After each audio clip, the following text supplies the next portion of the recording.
The following is a presentation from the MJCast, the internet's premier podcast on all things Michael Jackson. I'm a Black American. I am proud of who I am. Together, we can make a change in the world. I want to see you! I like to take sounds and put them on the microscope. If there's a driving bass, you become the bass. Let the music write itself. I don't sing it if I don't mean it. Welcome to the MJCast, your source of news, discussion, and interviews on the King of Pop. Hello, and welcome to the MJCast, your source of news and discussion on the King of Pop.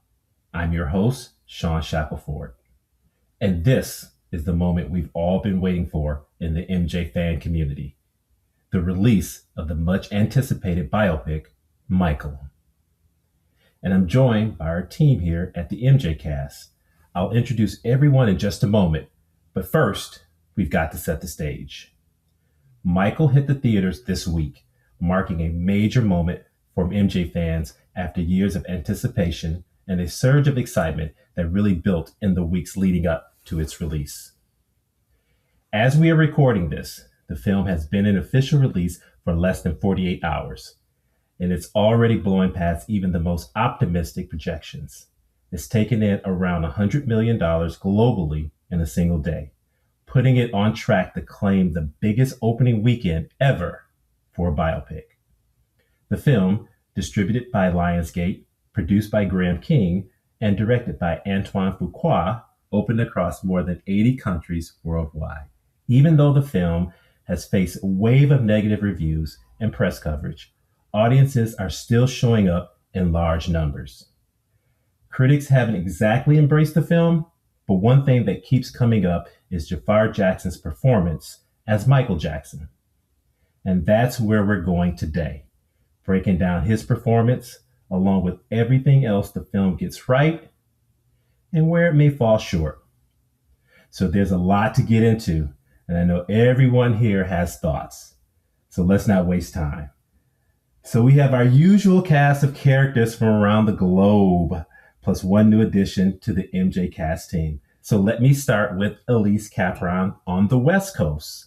Welcome, Elise. How are you? Hey, Shawn, I'm so good. I'm so happy to be here. It's been a few months since I've been on the show as a voice, and I am really, really jazzed to have this conversation and can't wait to talk more in detail about all of this exciting stuff. Good to have you back on, Elise. Happy to hear your voice. And yours. Yes, thank you. Also based in Australia, let me introduce Charlie Carter, our audio engineer and part-time co-host. Charlie, how are you doing? Engineer, I've got a promotion. Thank you. I'm going all right, Shawn. How are you?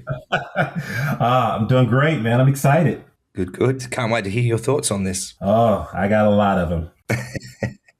Is there anything special going on in your world there, Charlie? Oh, I know what you're hinting at. Yes. Yes. I don't want to say it because I don't want to embarrass you if you don't want me to say it. No, you go ahead. Well, basically, on the 26th of April 1986, the world's worst nuclear disaster to that point happened in Chernobyl.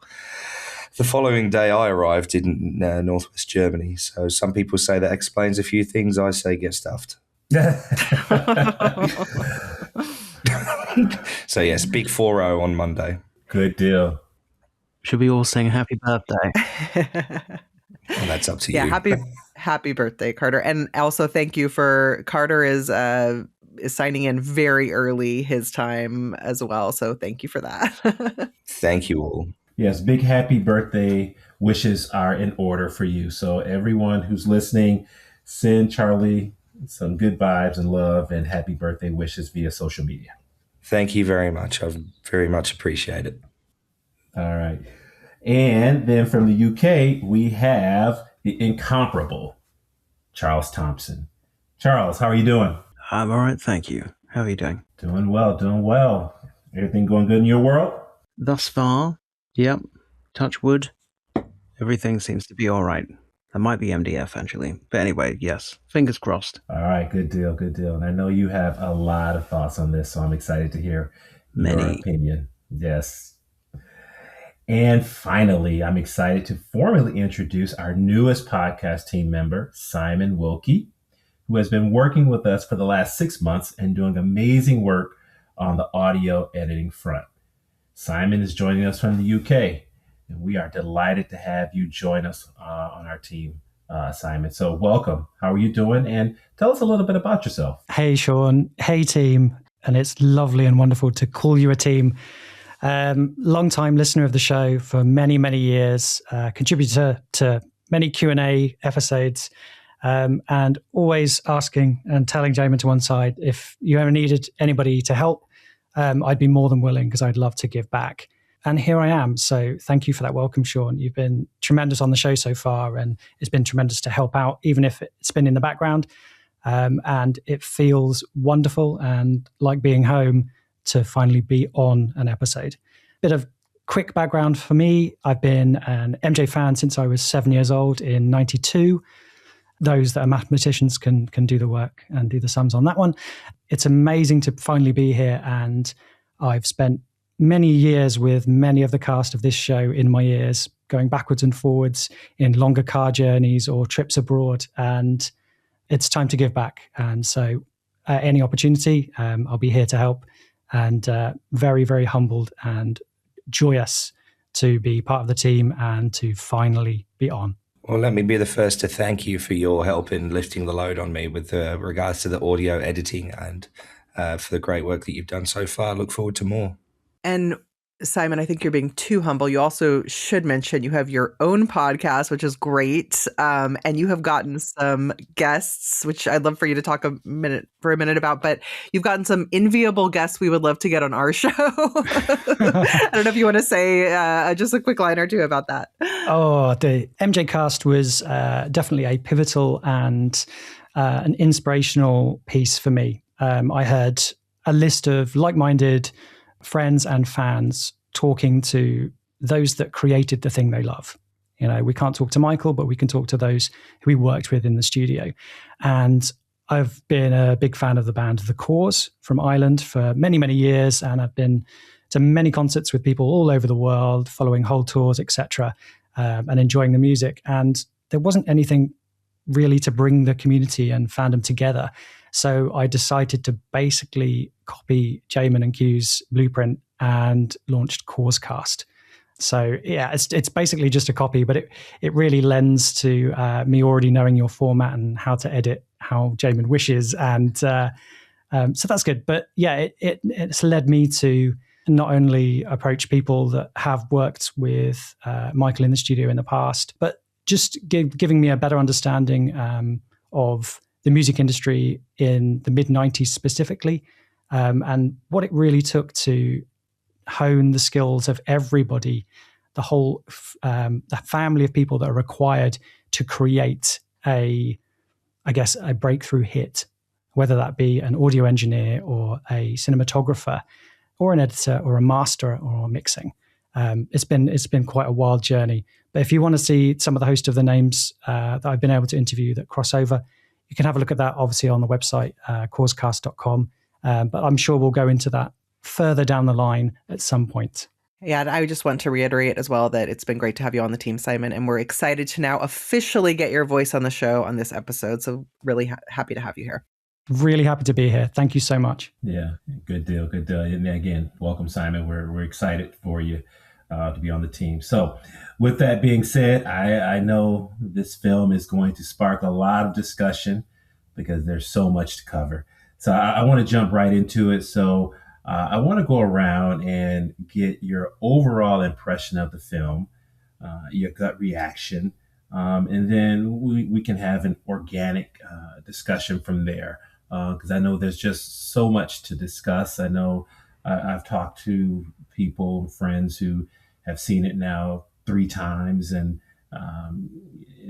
so there's a lot that people are looking at and looking for and trying to digest. So I just want to jump right into it. So let's just go ahead and open it up. What's your overall gut reaction and impression of Michael? I think for me, I enjoyed it a lot more than I thought I would. But I think that's possibly because I went into it with an open mind in that there are two ways of looking at this, similar to the musical. There's one way looking at it where you're looking for an accurate telling of Michael Jackson's story, and there's another way of looking at it where it's a piece of entertainment. And I think if you're looking for a truly accurate representation of Michael Jackson's story, you're not going to get it from the musical or the biopic. But if you are looking for a piece of entertainment, the musical and the biopic are fantastic. And I enjoyed it a hell of a lot more than I thought I would. And we'll dig into the details a bit further in the show. But that was my overall feeling. Yeah, I feel fairly similarly. I've seen it twice so far, and I'm hoping to see it again this weekend for the third time. And I will say in advance, all my responses in this conversation are probably going to sound a little bit bipolar, because in my two viewings, I won't go into detail yet, but my first viewing, which I thought I was going in with no expectations. I understood some of the limitations around editing, things like that. I knew it was not for the mega fans. This is a strong word, but I'm going to say it, you guys. I kind of hated it. Other than Jaafar, I kind of hated it. I felt there were humongous problems with plot, with the montagey feeling, with kind of almost infantilizing MJ in some ways. We'll go into all that stuff. But I almost didn't want to come back and see it a second time. I was like, ugh, I'm done with this movie. I don't know. I'm just really not, this is not for me. The second time, 24 hours later, and I tried very hard actually not to obsessively think about it, not to talk to other people too much about it. I just thought I'm just going to go see it again. I almost didn't go. And then I thought, you know what? I've got the tickets already. Childcare is taken care of. I'm just going to go. And I sat down, and I don't know what was different about the second time, but the second time I just let go of everything. I just forgot about my critiques, and I just decided to completely just feel the moment and enjoy it and kind of go through the experience as MJ greatest hits fever dream. And I loved it and had the best time of my life, and I want to see it more times. So I had I can't quite wrap my head around the huge difference in my two experiences so far. We'll dig into that more later in this conversation, but that was my, it's kind of the living example, I think, of what you just said, Charlie Carter. Yeah, there are two different ways to kind of look at this film, and I had both completely different experiences with each of my viewings. That's so interesting. And at least I kind of, I saw it once last night, and I kind of went into it with the mindset of, there's two ways I can view this. I can view this as the super fan, or I can view this as the regular guy seeing the movie. So I decided that I would be the regular guy seeing a movie, and the super fan will be back in the back of my mind. I'm going to notice some things. I'm going to nitpick, but I'm not going to say anything. I'm going to actually enjoy it. And I absolutely had a great time. And I think part of it was, and again, we'll probably talk about this later, the audience, the theater audience was just electric. I went at 10:15 at night, and it was about 95% full. And there was a lot of, feedback during the movie. There was clapping. Then at the end, people were hanging around and dancing.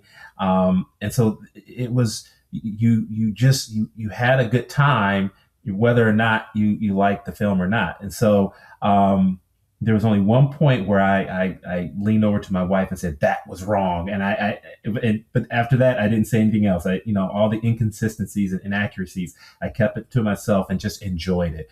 I was really just kind of blown away by, just like I said, the energy of the film and of the movie. And there's some things that, now that it's been over 12 hours, I've had a chance to kind of sit back and think about it, but and make a list of all the things that I didn't like. But for the most part, I really did enjoy it. I loved it. We'll go back and see it again, just to kind of again, be the super fan and watch it through that lens. I walked in ready to hate it. I was expecting very little of it after the very troubled production that's happened. And then the reviews came out, obviously, and we knew the reviews were going to be bad, whether it was good or bad. But the reviews were so bad, I just thought, oh my God, what is this going to be? And I think because I went in with such low expectations, I liked it a lot more than I thought I would. I went last night in my local cinema, which it's about 400-seater. It was about 90% full. Not with MJ fans with hats and t-shirts, just with normal people. Like regular casual fans. And I was listening to people as I was leaving, and comments I heard from people as I was leaving were people saying it's one of the best films I've ever seen, people saying I'm definitely going to come back and see that at least once more, people saying I really can't wait for part two.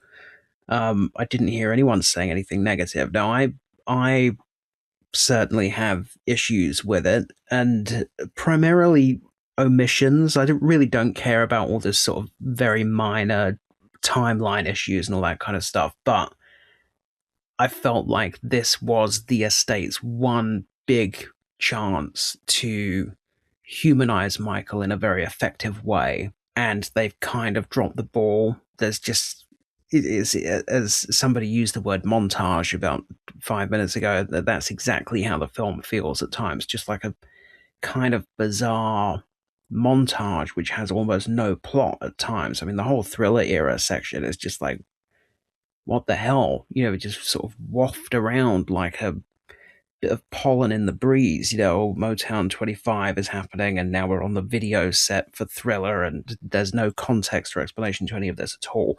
But the film is quite short. There was scope to make it longer and put more plot in it, and that's kind of my issue with it, really, is that there's not a lot to it. There seems to be a lot of stuff missing, but the general audience reaction is, I mean, incredible. It is the number one film in the world right now, and it looks like it's on course to break records. So, they've done something right. But yeah, we'll get more into the detail as we go on. Simon, what was your initial reaction? I think much as anybody else, there's the hardcore fan and there's the things I'd love to see and I want to see. But I really, really, because I knew we were doing this episode as well, I wanted something positive to be my first episode on, to say something that's really lovely and welcoming. I really tried to make sure that I was open-minded, definitely open-minded, but it really was an experience that I found tremendously confusing, because there was no storytelling. Nothing really leads into anything other than maybe the first 20 minutes of the film. After that, I'm floundering around, wondering what on earth is going on. And I sadly have to say that I agree with your first watching's response, Elise, that I just don't like this. I'm just confused. I went to the first day that you could see the previews, so last Wednesday, just gone. Me and my partner went 6:30 in the evening, and there was 3 other people in the cinema. And I remember seeing the credits just start to roll, and me and my partner both looked at each other and we mouthed, "What the fuck was that?" at each other. And we're like, I was so glad I saw it with someone else, because I just left so confused.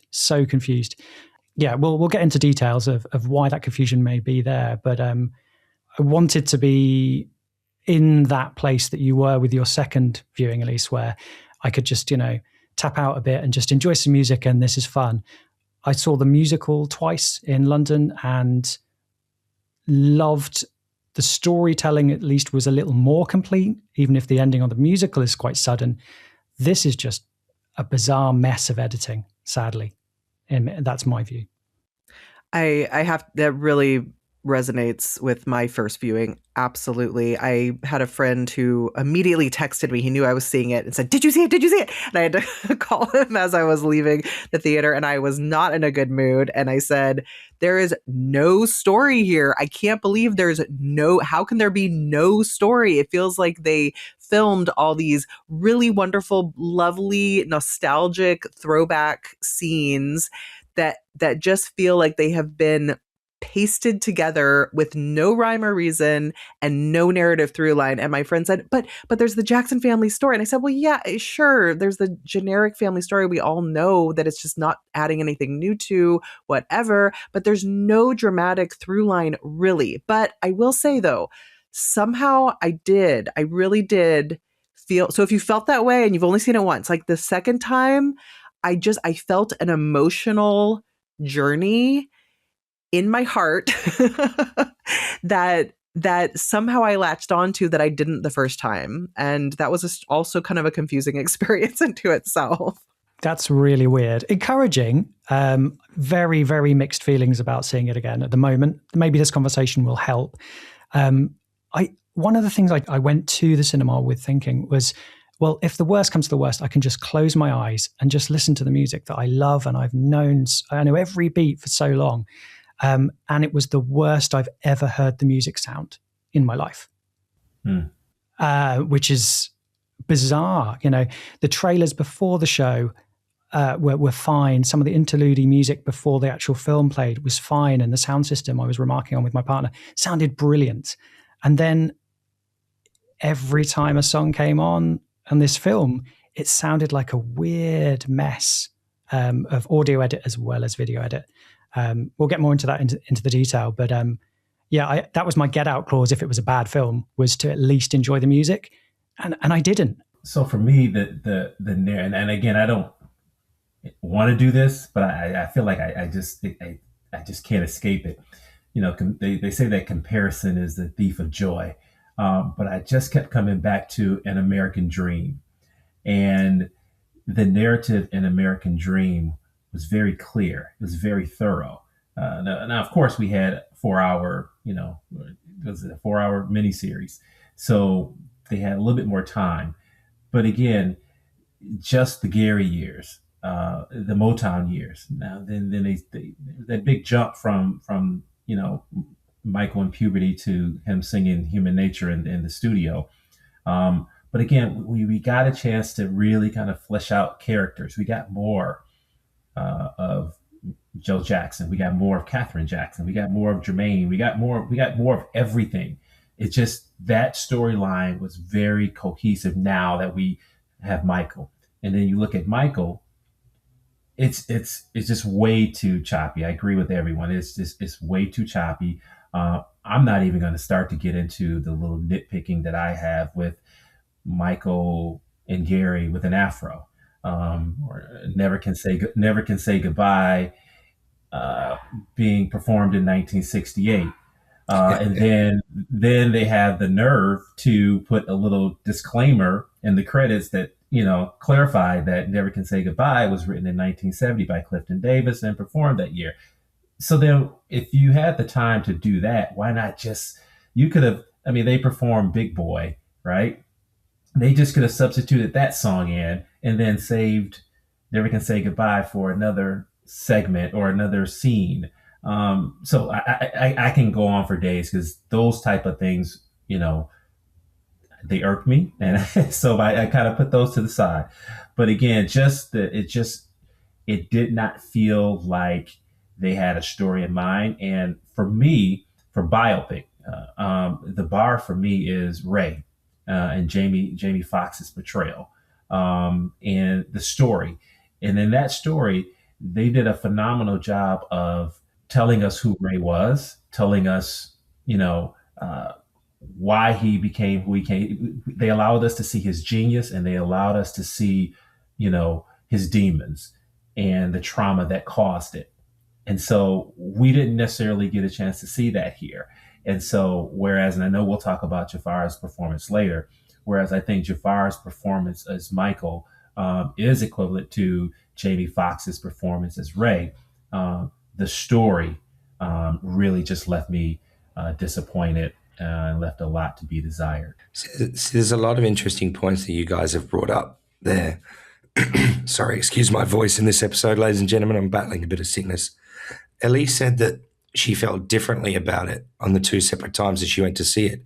So that's interesting to me because I've only seen it once so far, and I don't really feel the need to go and see it again as much as I did enjoy it. And part of that is because of the gaps in the plot. And it is a montage of Jaafar performing very well, and we'll get into his performance later, different Michael Jackson moments. We all knew before this movie was released the legal issues that had been faced by, replicating and dramatizing parts of Michael's life that they contractually weren't allowed to do. And they should have been aware of that before doing it. But anyway, that's a different conversation as well. So we all knew that this was going to be half a biopic, if that's the case. And as we know, Graham King was the producer of Bohemian Rhapsody. Now, for those of you that went to see that, I don't know if you had the same reaction as I did, but mine was pretty similar when that finished to Simon's reaction here, in that when Bohemian Rhapsody finished, just as they were going out on stage at Live Aid in 1985, I literally sat in my chair as the credits were rolling, turned to my wife, Jess, and looked around a little bit and went, is that it? There's still 6 years of his story left yet. And with the Michael biopic, spoiler alert, it ends on him going out on stage on the Bad Tour. And you're still thinking, hang on, this is 1987. There's, 22 years of his life story yet to be told. Part of that is the short-sightedness of them not reading through a contract that they had. And part of that is leaving the door open for a part two. But yeah, it didn't feel to me like there was any kind of cohesive story to the biopic. And in many cases, they will argue it doesn't need to be. If this many people are going to go and see it to enjoy the music, and I did enjoy the music, even knowing that it could have been better, I really did enjoy it. So I'm actually surprised at how positive I am about the movie, even though I have no intention at this stage of going to see it again. I also saw it on Wednesday at the IMAX here in Sydney with a group of friends. Shout out to Marie and Loretta as well. A side note, we should maybe speak to Loretta one day. She, if any of you have watched the footage of the History Tour show from the Sydney Cricket Ground, Loretta was the lady that Michael brought on stage with him to sing to during She's Out of My Life. Put that one in the notes for future episodes. Yes. And I was speaking to her after I met her at Brad Sundberg's event last year, and speaking to her afterwards, and she's just got so many stories. I don't know if she'd like to come onto the MJCast at all, but I can certainly ask her. But she was brilliant to speak to, and she loved it. And everyone that was there, because they are super fans, really, really loved it.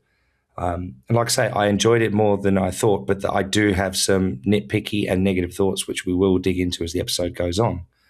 But yeah, it's interesting to me that, Elise, specifically you felt differently the two times that you saw it and are going again for a third. And Charlie, I just did want to make one super brief comment that to your point about where it ends, in this film, I felt that they're very blatantly planting a lot of seeds specifically for the next film. Yeah, absolutely. I guess for the next film, there is some of the footage that they can use that they have already shot. I mean, one of the first promo shots that we ever saw of Jaafar Jackson as Michael was, in the white shirt singing Man in the Mirror from the Bad or Dangerous era. So we know that they've got something later in Michael's life to give us. It's just a case of when they do that. And having us pay twice to see that as well. Well, also, I mean, my takeaway personally, I came out of the cinema thinking there is absolutely no way they're going to make part two because, I was just thinking, what is part two going to be? What is it going to be? Because it was all downhill from there. So people were walking out of the cinema at the end of this film in a kind of a euphoric state. I mean, the people were so happy and excited on their way out of the cinema. How do you take the second half of Michael's life and career and do that again? People are going to be walking out like suicidal. So I just don't know how you could make a part two that is in any way tonally similar to the part one that we've got.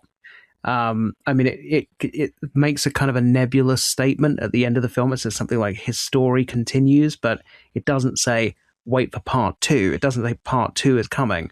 We've been reading that, or certainly I've been reading that there are reports that Antoine Fuqua, after the whole debacle with the contract and having to scrap a massive proportion of the film and start rewriting and reshooting, was so pissed off that he basically remade the film under protest and refused to leave his van. There's a story that's in circulation that he was directing the film from inside a van because he didn't want to deal with the estate or Graham King anymore.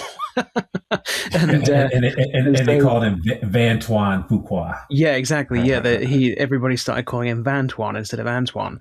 So it's very difficult to imagine him coming back to film part 2 if these stories are true. In which case, how do you figure that out when half the film is already shot? Do you have 2 directors? It's just very difficult. It's a very difficult thing to navigate. And I came out of the cinema thinking, I mean, everybody on the way out, I was listening to people, they were all saying, oh my God, I can't wait for part 2. But I was just thinking, there's no way that's happening. I mean, if this thing makes $2 billion, maybe they will, but I just do not see how they could possibly do that. What's the ending? What's the euphoric ending of part 2? Charles, do you think they can use part 2 to really push, and I hate to refer to it as pushing the narrative, but really sell the story that Michael's innocence, portray Michael's innocence? I mean, they could try, and the impact that it had on his life that eventually led to his death. Well, that's what I'm saying. I mean, that essentially is the story, but right. It's not quite the happy, clappy, feel-good film that we've all just been out and seen and that the general public are loving and coming out of the cinema singing and dancing to. Do you know what I mean? So it's a very difficult sell. So yeah, I just don't know how. I'm struggling to see what the story would be that would be saleable. But, maybe they'll try. I've seen a few interviews where Graham King has been asked about it, and he's very evasive. He is not saying, yeah, we're really excited for part 2. He's kind of going, anyway, we've made part 1. So it's kind of like nobody seems that sure that this is going to happen, and I'm definitely unsure that it's going to happen. Well, Charles, I'm so glad. I kind of wish I was a betting man. I'm not a betting man, but one thing I do remember saying to my friend Marie as we were walking out is that the word that was going through my mind was nebulous when we're talking about bits of the storyline. And I sort of off the cuff said, I reckon Charles Thomson will also say that parts of the dialogue were nebulous. And you just did. So I'm kicking myself that I didn't place a $50 bet with the tab. I'm sorry that I've become so predictable. Oh, no, that's not quite what I meant. But you're absolutely right. And we will dig into that. One thing I just want to say as well, we asked earlier on about what we learned or what we took away from the movie. I mean, I never learned what an absolute legend and how pivotal John Branca was to Michael's success. That was one thing I learned. Oh, man. And the wonderful selection of different wigs that he wore as well in his lifetime. They were incredible wig work, this film. Incredible wig work. Yeah, how do we feel about the John Branca portion of this film? Should we go into that now, or? Well, and you know what? It's. I'm glad you brought that up because I just had a conversation this morning with someone about that, and I mean, it didn't. He didn't center himself as much as I thought he was. Right? I thought there was going to be more of John Branca, but it wasn't, and so I think for me that was a bit of a relief that we did not get an overwhelming amount of screen time from that character. So I guess I went in thinking that it was, we were just going to get Branca. Like I feel like we had more Bill Bray than we had John Branca. And so, that was my take on that. Well, the first note I made to myself in that film, I know we didn't have massive amounts of John Branca, and I understand that. And I want to preface what I'm about to say with the knowledge that John Branca did make some very good decisions for Michael Jackson during his lifetime, did some very good work for Michael Jackson during his lifetime. And even you could argue he'd made some very good decisions after Michael's death as well, but he's also made some terrible ones which are very questionable, which we won't get into here. But the first note I made during the movie was the Bill Bray character hinting to Michael, get your own team, get a good lawyer. I thought, okay, well, this is the setup for where John Branca comes in and saves the day. And the John Branca character was inserted in at times where critical decisions were to be made with regards to Michael's success. And he did posit himself that, these decisions may or may not happen if it weren't for John Branca's presence. Having said that, though, there's one glaring omission when it comes to John Branca's contribution to Michael's life, which is not mentioned in any way, shape, or form during the movie, despite it being the era that the movie was set. And that was the purchase of the ATV catalogue with the Beatles music and all the rest. And I thought, well, hang on, that is the single most profitable thing during Michael Jackson's lifetime that John Branca did for Michael Jackson, and it's not mentioned in the movie. I'd have thought that would have been, to be fair to him, if this was, a big solo circle jerk for John Branca, that would have been his biggest selling point. But he didn't, or they didn't include that in. And I'm just curious as to that, because many could argue that as well as the accident with the Pepsi commercial, the purchase of the ATV catalogue was sort of the beginning of Michael's problems for the rest of his life, and the fight for the value of that catalogue. I'm going to venture a theory here, right? My theory is that the reason a lot of this film seems to have no plot is because a lot of the plot revolved around John Branca. And after the fuck up over the settlement contract, I suspect there was a big falling out, and that there almost a spiteful tit for tat situation has gone on, and they've just cut most of John Branca out of the film. They couldn't cut him out completely because Miles Teller is one of the only properly famous people in the film. But my suspect, so for example, Motown 25 in this film just happens. We're just watching the film, and all of a sudden it's Motown 25. No build up. Nobody mentions what Motown 25 is. Nobody mentions the amazing decision that Michael made to say, I will not participate unless you let me be the only artist on the bill that does a non-Motown song, and how he turns that performance into basically the second most famous thing he ever did, apart from the Thriller video. That none of this is mentioned, and I suspect it's because in the first iteration of the film, maybe we had Michael and John Branca go, oh, I don't know if I should do it. Well, Michael, you should do it, but you should tell them you'll only do it if you can do Billie Jean. So probably that's why that's gone.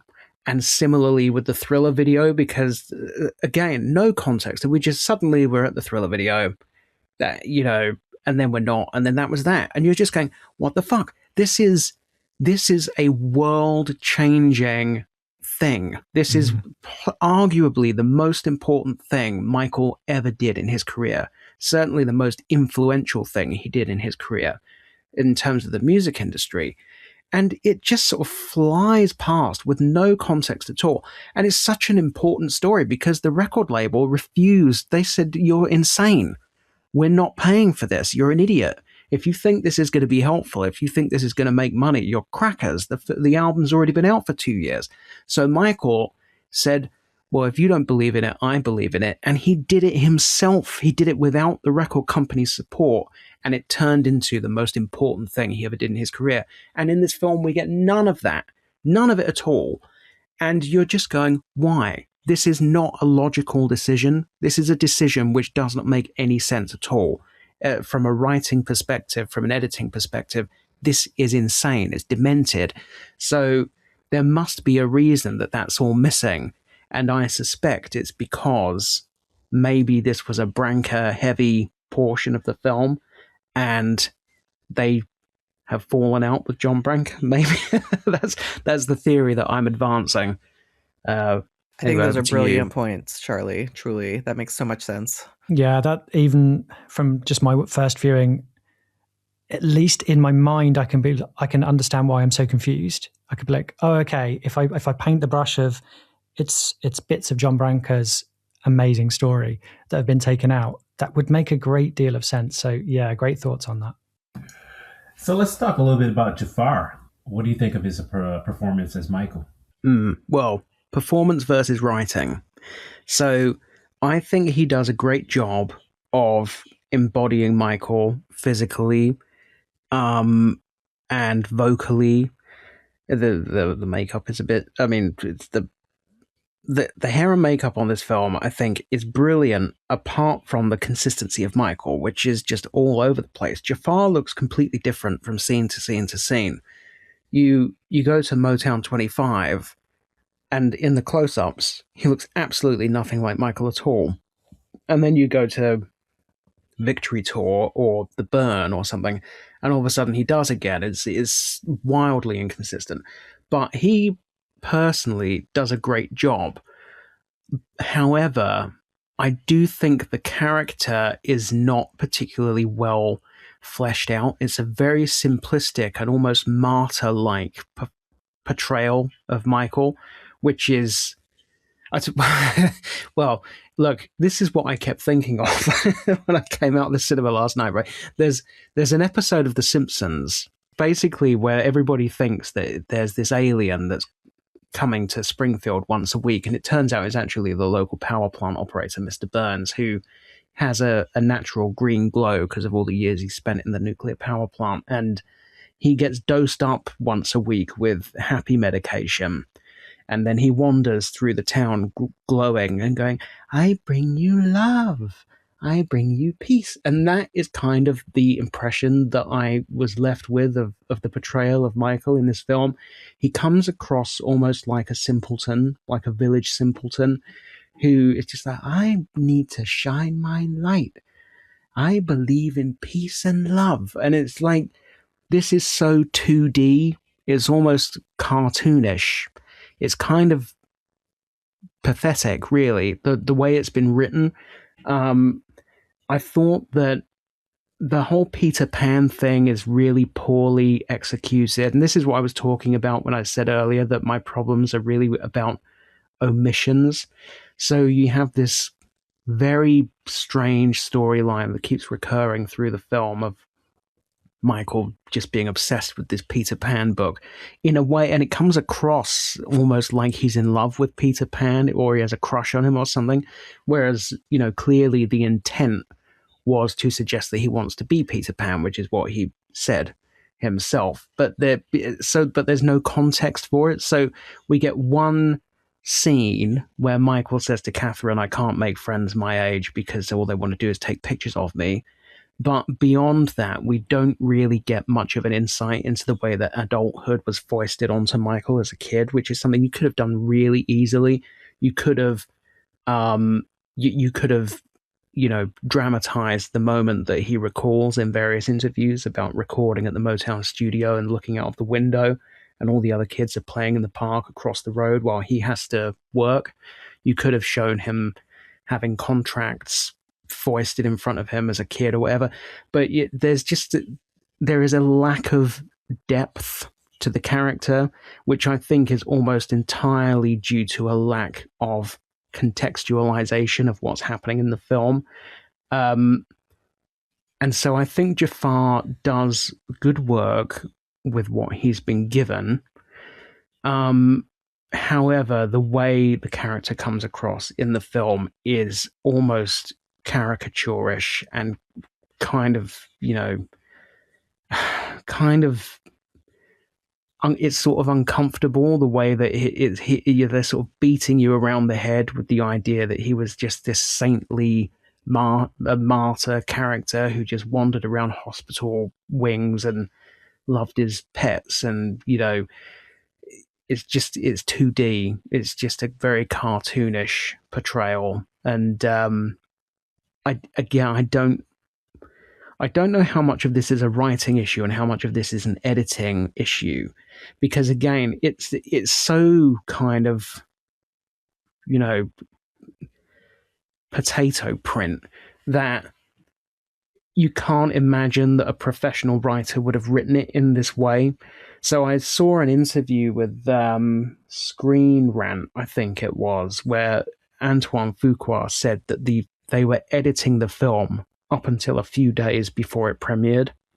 So My sneaking suspicion is that somewhere on the floor of the editing room is a good film, and they just ran out of time. It seems like they had because we know the film when it was first cut together was 4 hours. It seems like they had 4 hours of material, not enough time to edit it into a film, and this is the sort of that will do edit, or that's going to have to do edit. I just kind of feel like it's been cobbled together in a rush. It's probably an editing issue rather than a writing issue. But yeah, well done, Jaafar. But it's the way the film is constructed is sort of ridiculous, really, in terms of the way Michael. It kind of it's uncomfortable the way that Michael is presented. Elise, you used the word infantilized, I think, earlier. Mm-hmm. Is this kind of what you were getting at as well? Yeah. So this is absolutely my number one issue with my first viewing, and an issue I continue to have even through the more enjoyable second viewing, is absolutely, I feel like they are infantilizing him in an effort. I think this is related to kind of the seeds they're planting in the first film for what they have to go through in the potential second film as well, to the point of like all this depressing stuff we're going to experience. They want to build our empathy with Michael, right? And in the process, I feel that they go way, way overboard. And yes, I completely agree with everything you say, Charlie, about him being two-dimensional, and literally infantilizing him. We see no sense. We've got no sense at all of his adult life. We see a flash of Studio 54. There was stuff going on over there. He did like go on dates with people. He acts like just such a child. It's unfortunate. And I see what they were trying to do with doing the Peter Pan stuff, with his relationship with his pets, even with, some people are going to hate me for saying this, but even with going to visit the children at the hospital, which I loved. Do not get me wrong. I am so glad that's in the film, but it feels almost desperate how far they go with some of that stuff, the over the top, showing the Peter Pan book like 6 times through the movie. You're like, number one, it shows from a storytelling angle, shows a distrust of the audience, where I'm like, we got the point 2 times ago, but you keep showing it to us. And number 2, it doesn't allow for any space for any real character development, and I felt very bad. Also with the pets, I was like, oh, people were laughing and going, when we meet Bubbles, but dude, Bubbles should not be in that film. I am sorry. The CGI Bubbles, whew. So okay, so I just let me jump in, because that's exactly what I thought. Did anyone else think that Bubbles was CGI? Oh, 100%. Yeah. All of the animals were CGI. The snake, the llama, Bubbles, I'm pretty sure there was some other animals in there as well. But my issue with the Bubbles thing, when did Michael actually get Bubbles? I mean, there was a timeline thing. I don't think he got Bubbles as early as they depicted in the movie. Well, no, he did not. And then also, and this is just an aside, but when they brought Bubbles to the house, they wake up, Joe and Catherine and LaToya, and then Tito and Marlon. Like, Tito and Marlon didn't live there for at least 10 years because they were married and with children and in their own homes. And so that's one of those things where it's like, okay, you're substituting Tito and Marlon in there for Randy and Janet, which we can talk about later in terms of their omission. The disappeared Jackson siblings. Exactly. So you substitute the two who are married with kids as if they're living in this house at Havenhurst, and you're waking them up. So no, Bubbles came during the Thriller era, but I think they introduced him the Off the Wall era. Yeah, he did come in a bit earlier, right? I mean, the CGI animals, there was a bit of comic relief in them a bit later in the movie, in that there's an image of Joe Jackson incredulous about something, and then the shadow of a giraffe just walking behind him in the background, which I thought was hilarious. Yes. Well, no, I mean, it's funny. I thought it added this like lightness to it that actually was really helpful, but it's taking the place of character development that we so need in this film, that you just think, what are we losing by like CGI Bubbles, And also, again, in the same way that there's the way the Peter Pan thing is handled is so ham-fisted that it almost comes across like Michael has a crush on Peter Pan. You keep seeing these shots of him, looking longingly at the book and running his fingers over pictures of Peter Pan and stuff. And you're sort of going, what is this? This is kind of sending totally the wrong message, actually. And again, there was a scene, because you get this scene where Michael he goes out toy shopping and he comes home to his family and says, guys, I bought Twister. Can we all play Twister? And they're all going, no, I've got a date with a woman. No, I've got a date with a woman. And Michael's like, oh, gee, and he's clearly has no interest in women in this film, which is never explained, and leaves it open to the suggestion that he has some kind of alternate sexuality. And then the next thing you see is him laying on the floor with Bubbles astride him. And you're sort of going, what the fuck? Who thought this was a good idea? It's kind of almost implying that Michael has some kind of romance with the monkey. So it's the way the film is put together. There were some really uncomfortable moments with the way it's been put together where you could feel a kind of an anxiety going through the audience in the cinema. And that was one of them. With his llama as well, not just Bubbles. Oh, yeah, when he's nuzzling the llama. What the fuck is that? Yeah, it's very fucking, oh my God. It's just, there is some real bad work in this film, I've got to say, real badly put together segments. I think they really wanted to, and they tried to do that to humanize him.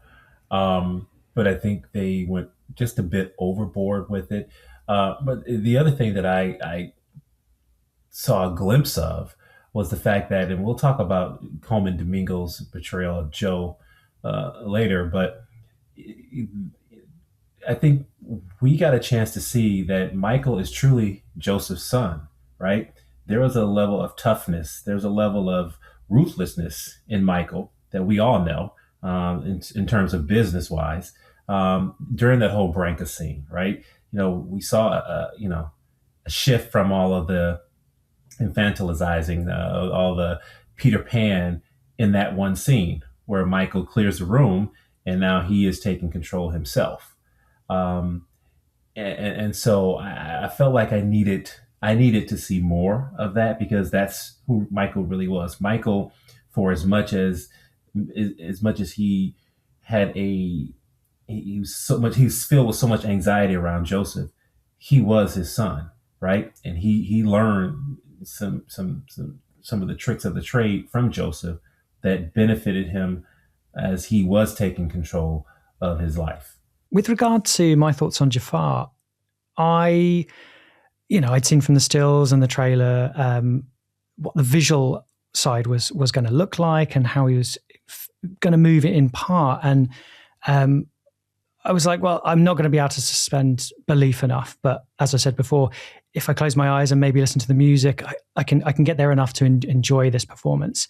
But surprisingly, contradictory to what I said earlier, I thought Jaafar's performance the physicality of his performance was absolutely incredible. I think he gave probably 110, 120% of what was asked of him. I think they told him, hi, we need you to do A, B, and C. And he went away and did his homework through the night so that next day on stage, he was more than ready, jaw-droppingly ready. Was I able to suspend belief enough when seeing him perform that I thought, oh, there's a glimpse of Michael, or I feel Michael, or I see that he's being Michael? No, I didn't. Was I put off by his vocal performance of Michael's voice? No, I thought that was really acceptable, and I accepted it straight away. Brilliant. Seeing him perform the various routines, I thought he was tremendous. The physicality to which he brought the role was superb. And if I had to see the film again, it would be to watch him actually act. He's a tremendous talent. I think it's just everything he's currently in and amongst within the context and what he's been told to say with dialogue and what's been shown us through editing has really let this performance down. But he himself wonderful, incredible. That was the best part of the film for me, was seeing this man act to this level within the physicality of embodying somebody else. You could tell he was giving it his heart and his soul. I absolutely concur with that. I mean, one thing that Charlie Thomson and I both get criticized for at times is negativity. And we've both openly said that when it comes to Michael Jackson impersonators, there is not anyone out there that comes even remotely close to being, allowing you to suspend belief for a moment that it's actually Michael Jackson in front of you. Jaafar's performance as his uncle is outstanding. Like the moves are, it's the closest I've come to suspending belief. That, and like you say, his ability to bring Michael Jackson out in a way that no other impersonator can is something that deserves massive credit. I seem to be the only one that is of the thought that the voice that was used in that is at least partially AI generated, because some of it is just far too accurate. I've never even heard anyone do a good Michael speaking voice, let alone, the dancing and the singing and all of that. I think Jeffrey Perez is probably the closest when it comes to a singing voice, but I've never heard anyone do a good speaking voice. So I'm happy to be proven wrong, but I'm sort of convinced at this stage that a lot of the Michael speaking voice was AI generated. I might be wrong. Feel free to prove me wrong. And I just want to go back to something Shawn said there about Michael being Joseph's son and showing tremendous strength and things like that. I agree. Now, in the opening 10, 15 minutes of the movie, which, spoiler alert, is a very, very tough watch. If you haven't watched it already, I found it very, very difficult to watch those particular scenes depicted of pretty much just, Michael saying something maybe marginally out of line and then basically being thrashed with a belt by Joseph. I found that incredibly difficult to watch. The screaming child. It did something to me. I didn't like it. Didn't like the way it made me feel. But when we talk about Michael's strength in some of the books, I think in J. Randy Taraborelli's book, there's an account of after a beating one time, Michael turning around and saying to Joe, "If you beat me one more time, I'll never sing again." And I felt that they could have possibly inserted that in the movie to show that Michael had that strength, even as a child, to occasionally stand up to Joseph. And that could have quite nicely led into the part as an adult where he's then trying to find his own independence and trying to move away from Joseph and the rest of the family to do his own thing. Do you guys have any similar thoughts, or what do you reckon? Yeah, I mean, I think I wish he had said a line like that. I agree with you. Also agree that, oh my God, him being beaten, especially when he's holding the belt himself in the bathroom or whatever and looking at Joe. Oh my God, as a parent, especially, I'm going to get teary right now talking about it. But I almost feel like if they had that line in there, he would have been standing up to him too early. It's like they delayed him standing up to him as long as they possibly could, which plays into everything I just said with the almost over innocence they lean into. So I don't know if that would have completely fit that narrative, but I would have loved to have seen that. And I want to emphasize too that I absolutely loved Jaafar's performance as well. I thought he was also outstanding with what he had to work with. I hope we get to see more from Jaafar Jackson. I think he did an incredible job. I'm curious about that question you brought up on the if they did kind of AI his voice at all, because there were even moments where he his voice kind of would stumble in the same way that Michael Jackson did. And I just thought, how could you even recreate that, even as an amazing actor? I don't know the answer, but he really is quite incredible. Even if his face does kind of change a bit, I thought they did a pretty good job with his noses throughout time too, more or less. I thought it was pretty convincing. I think they did pretty well as well. I mean, there were some times with the dialogue, how Michael would sometimes, ironically, that's the word I chose, he wouldn't say the S on the end of the word, like sometime. He'd be, sometime I do this, or sometime I do that, instead of sometimes. I noticed that they kept the S on when Jaafar said it. I picked it out one time in the movie. I'm happy to be proven wrong if it's not AI. It's just, it sounds too good. You know what I mean? And not just the speaking voice. I actually thought during the Thriller dance section, I was watching the legs of all the dancers. And if there's such a thing, it seemed a little bit too crisp. Like possibly there was some AI enhancements to some of the dancing scenes there. I agree. Again, I might be wrong. I think you're right. I think that there's a couple of moments where they sort of jump up and then they land. I thought either it was kind of CGI'd or possibly they'd filmed it slow and then sped it up. There was something about it that didn't quite look right. Yeah, maybe that was it. But there was definitely an alteration made. On the whole issue of Joe, the portrayal of Joe, I actually thought, I noticed at the end of the film that most of the surviving siblings and one of the deceased siblings are listed as executive producers, and although Joe certainly doesn't come across well in this film, I did think that they still soft soaped him a bit. So you get that one scene where he very savagely beats Michael, but that is a scene where Michael defies him in some way, and to present what Joe did to the kids in that way, it really does downplay what a terrible abusive person he was, because this is not somebody who whipped his kids because they smashed the window or who whipped his kids because they dropped a glass and it broke. This is a guy who, according to Michael, used to stand over his children and have them rehearse dance steps with an iron cord in his hand, and if they missed a dance step, he would beat and whip them with an iron cord. So it is a level of savagery which is just horrific. It's just absolutely horrific abuse that he was subjected to, and that wasn't even the extent of it. He used to beat them with switches. He used to lock them in cupboards. He used to climb in through their window at night with a mask on and pretend he was going to murder them. I mean, what the fuck is that all about? He used to cheat on their mother brazenly while they were on the road and sort of make them complicit in it, which is a terrible thing to do to your children. And so you have this portrayal of Michael. You can see throughout the film, Michael is clearly very uneasy around his father and sort of slightly scared. But again, in Michael's own interviews, he says, I was so terrorized by my father that even into adulthood, if I found out I was in the same place as him, I would involuntarily throw up. I would regurgitate. And that level of trauma is not represented in the film. And again, you get all this sort of wishy-washy Peter Pan stuff, but it sort of isn't really properly contextualized.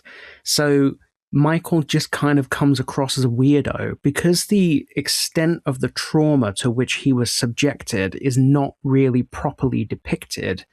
The consequences of that trauma and the way that they play out in his personality and demeanor and decision-making doesn't really make sense in the film.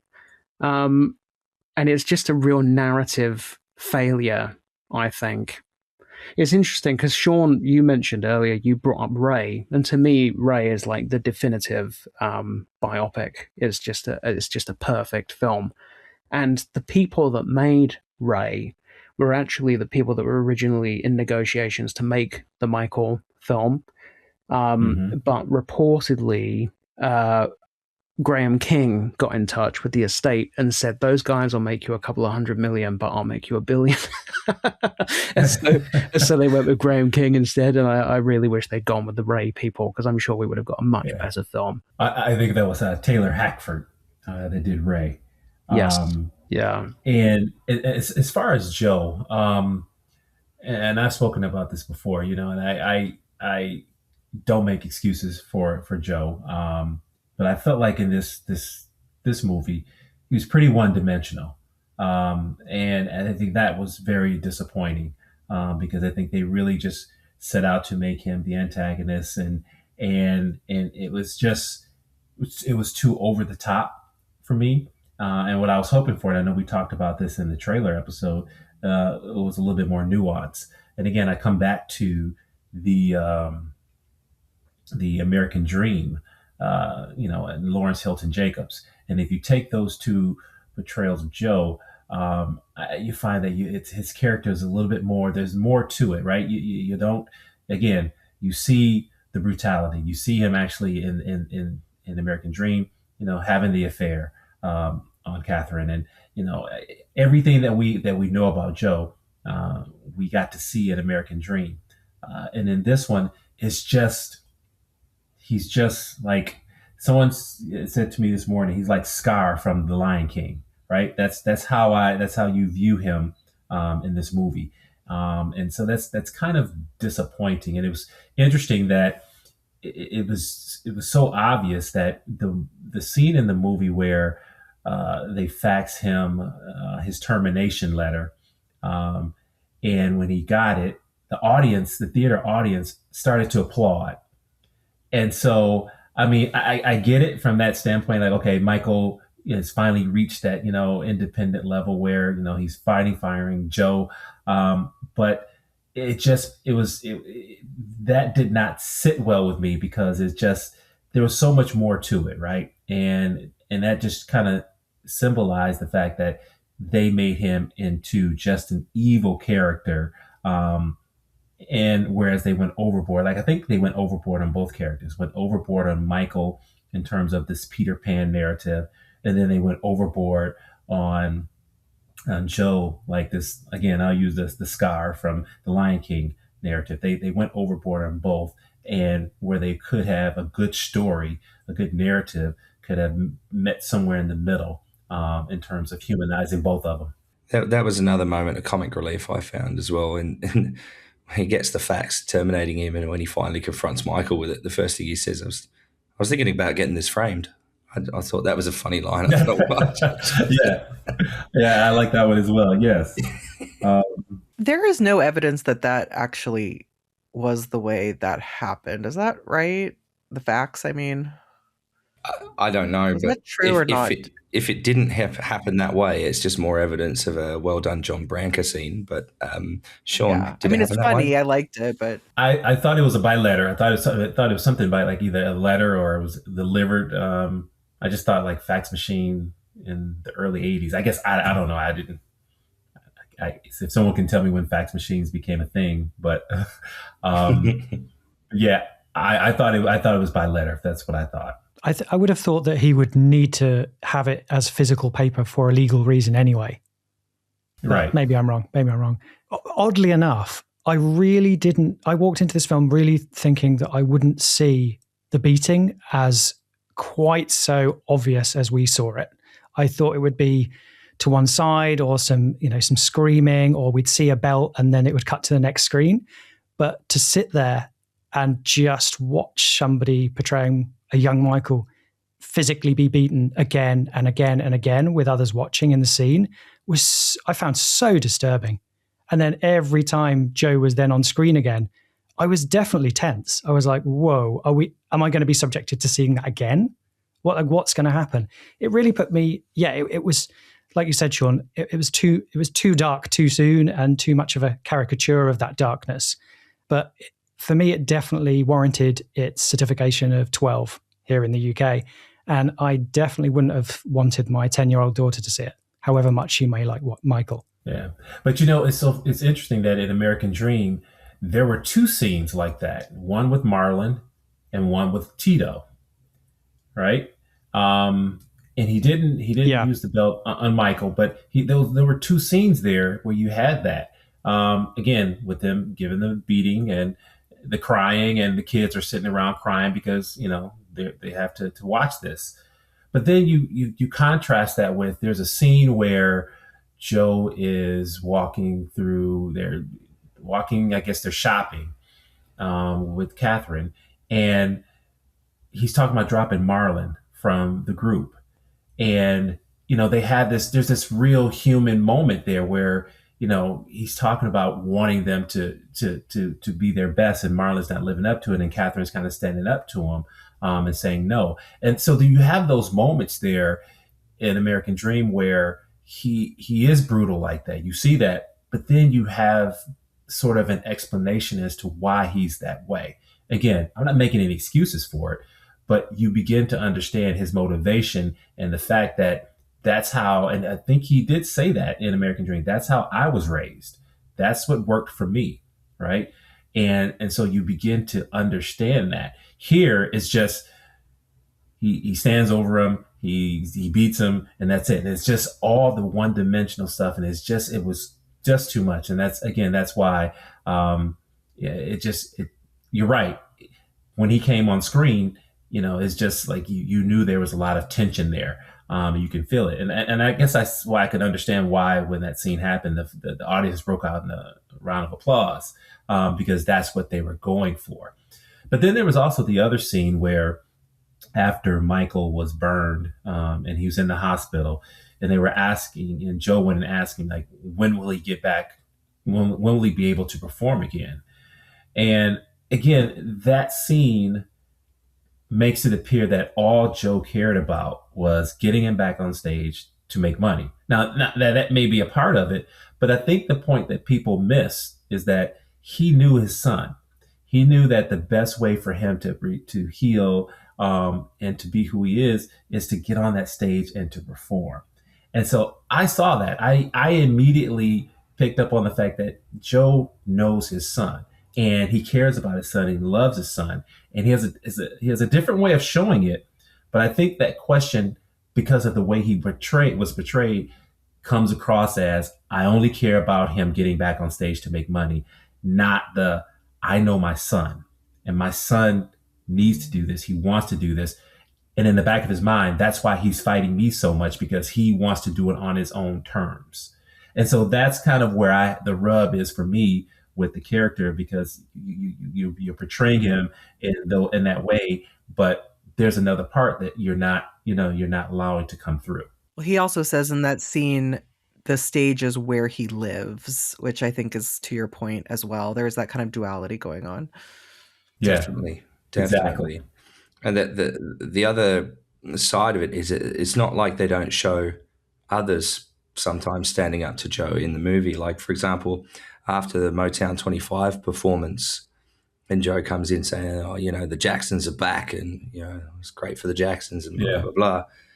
And the character playing, I'm pretty sure it was Tito, sort of went up to him and went, couldn't give him one night, huh? And I thought that was an interesting line to try and sort of someone actually say to Joe, just leave him alone for a little bit. Right. I want to say a couple things about this.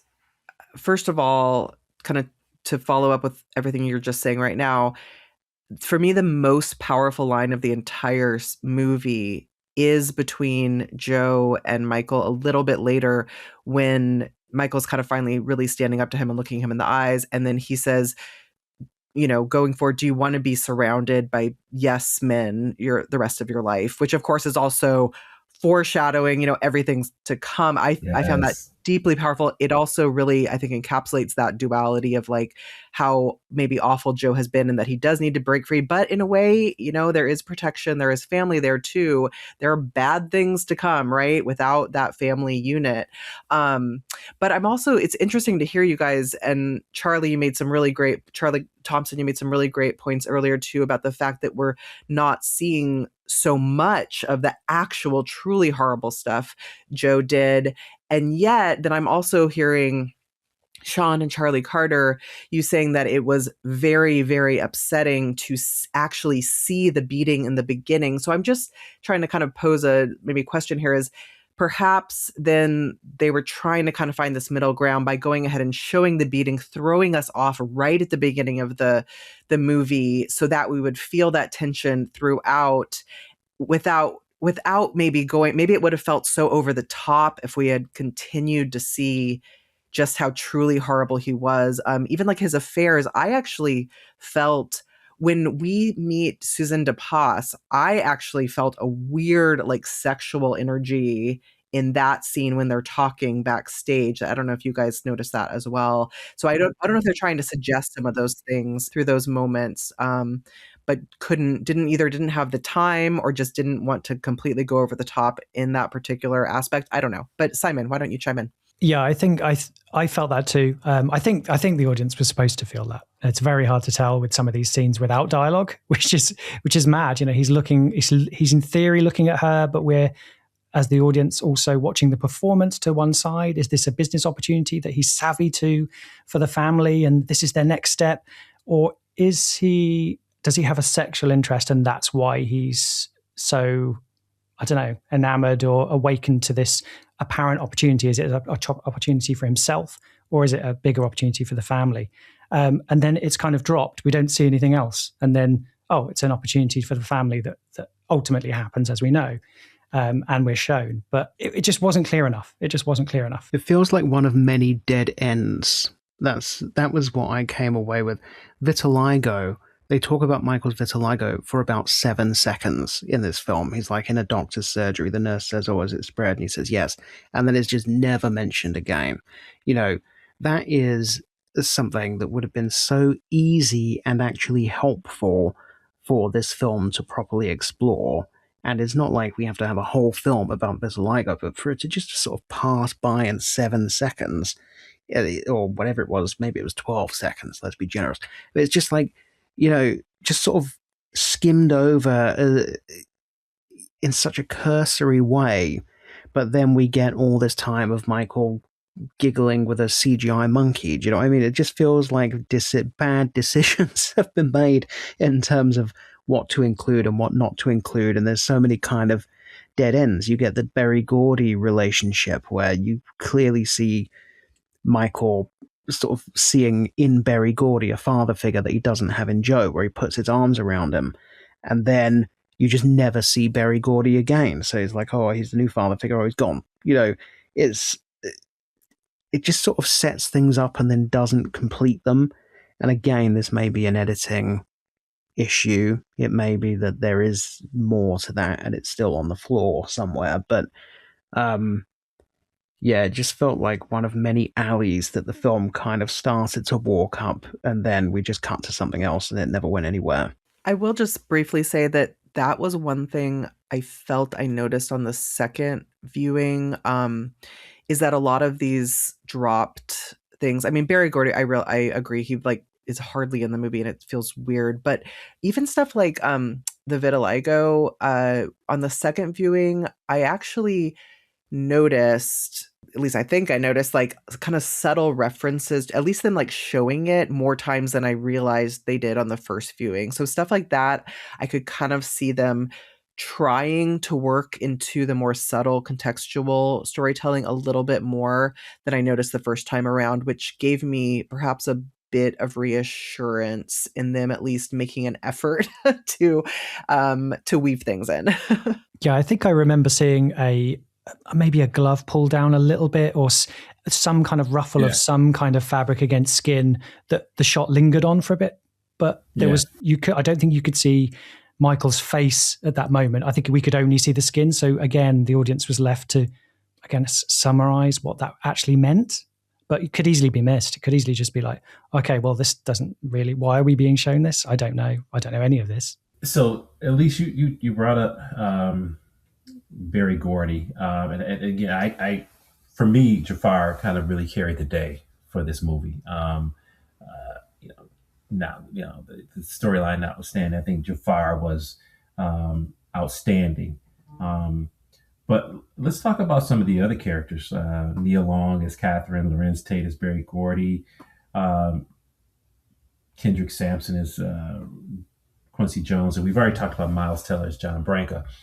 But what are your thoughts on those characters? Right? What did we? Because I feel like we did not, for as great an actor as Lorenz Tate is, we got him in 2 scenes. Nia Long as Catherine.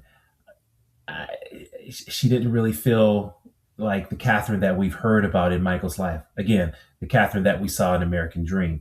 So I just want to get your take on what you guys felt about those characters, and also the Bill Bray character. I mean, it felt like there was almost no character development for anyone. Berry Gordy appears and disappears. Suzanne de Pass appears and disappears. Bill Bray is there in most scenes, not doing anything. I suppose Coleman Domingo obviously gets a lot to do, and Nia Long does, with what she's given, she does a great job. She has a couple of emotional scenes, but the film kind of just feels dominated by recreations of music videos and performances. I suppose the only notable thing that I came away that I sort of remember is Mike Myers popping up as Yetnikov, which was again a sort of a potato print version of a storyline there that lasted about a minute and a half. But I loved that scene though. I thought that was great. Yeah, but it would have been nice again to see the consequence. So, he makes the phone call. We never see Michael on MTV. We never learn about the fact that the introduction of Michael to MTV actually saves the channel, ends up becoming its saving grace, makes it all his money. So it feels like another dead end, whereas like we're setting up this plot. Well, it just doesn't go anywhere. So, I'm struggling to think of anyone really, apart from Common Domingo, apart from Jaafar, who is given much to do that is worth remarking upon. I just can't really think of anyone in the film that had a lot of dramatic stuff to do. Have I just got a shit memory, or No, I think you nailed it. Yeah, I totally agree with you. And I actually liked Nia Long's kind of subtle, like quiet performance that I actually found to be very powerful. Ultimately, also she's like the most gorgeous woman in the world. That bone structure is amazing. But I actually liked her performance a lot and her approach to it. And I thought it was nuanced in interesting ways and felt very like real, and I felt very connected to her. But for sure, agree with you on the rest. And especially, oh my gosh, the poor Jackson siblings are just like, who are such an essential part of the story, are just shadows. I just felt so bad for the real people they're based on watching this. Just, God, I don't know. They were shadows. Yeah. Nia Long did a great job as Catherine. I think they tried to portray her in line with how Michael saw her, in terms of, a very loving and calming influence that he could turn to in times of need, or when he needed just a little bit of balance in the advice that he was getting. He'd turn to her, perhaps. So I think that they deliberately portrayed her as that sort of soft character.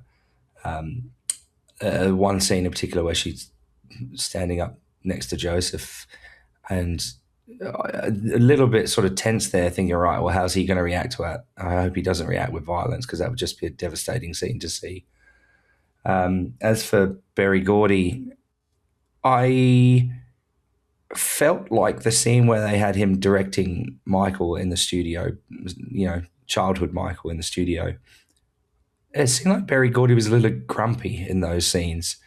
And I might well be wrong, but everything I remember reading about Berry Gordy in those sessions, and anything he had to do with Michael, is that he was very calm, very soft, very like fatherly, which then leads to childhood Michael in the movie going up and giving him a hug in front of Joseph. So yeah, I don't know if it was just me, but he just seemed to be like, stop moving your feet. You're doing it again. It's like, just calm down, mate. Did you notice also Quincy does that? Quincy, when they're recording together, he says, stop moving your feet. And it's like, no, that's the opposite of what happened. They had that in the trailer too, which I'm like, yeah, everybody was like, that's not how that... Yeah, I thought that was going to foreshadow later in the film of him moving his feet and being accepted, moving his feet and giving his all. And look, Michael's really just being himself and he's free to be... It just never happened. Well, that's never went anywhere. I'm more than happy to believe that it happened in the Motown sessions where they told him to stop moving his feet, and they have that a precursor to. And actually, that scene in the movie, when you have the full context of the movie, when Quincy said it, it did come over as a little bit more of a joke than an instruction. Yeah. So maybe it was a development of Michael's character inside the studio.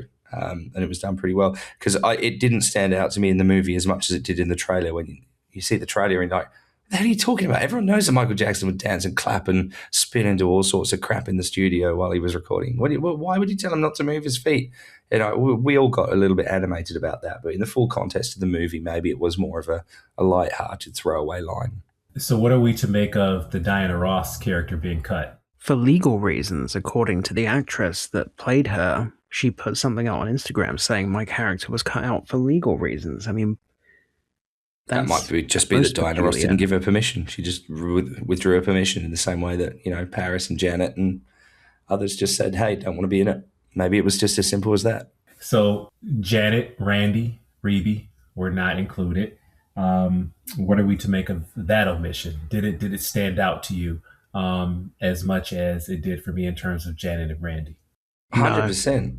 100% it did for me. Maybe not for you, Charlie, but it did for me. But it was a glaring, I won't say a glaring omission because it was a choice. It was the people involved's choice. And so it's almost as if they couldn't be put in the movie. We all know they're part of the story, and therefore that's why it's a pretty massive hole.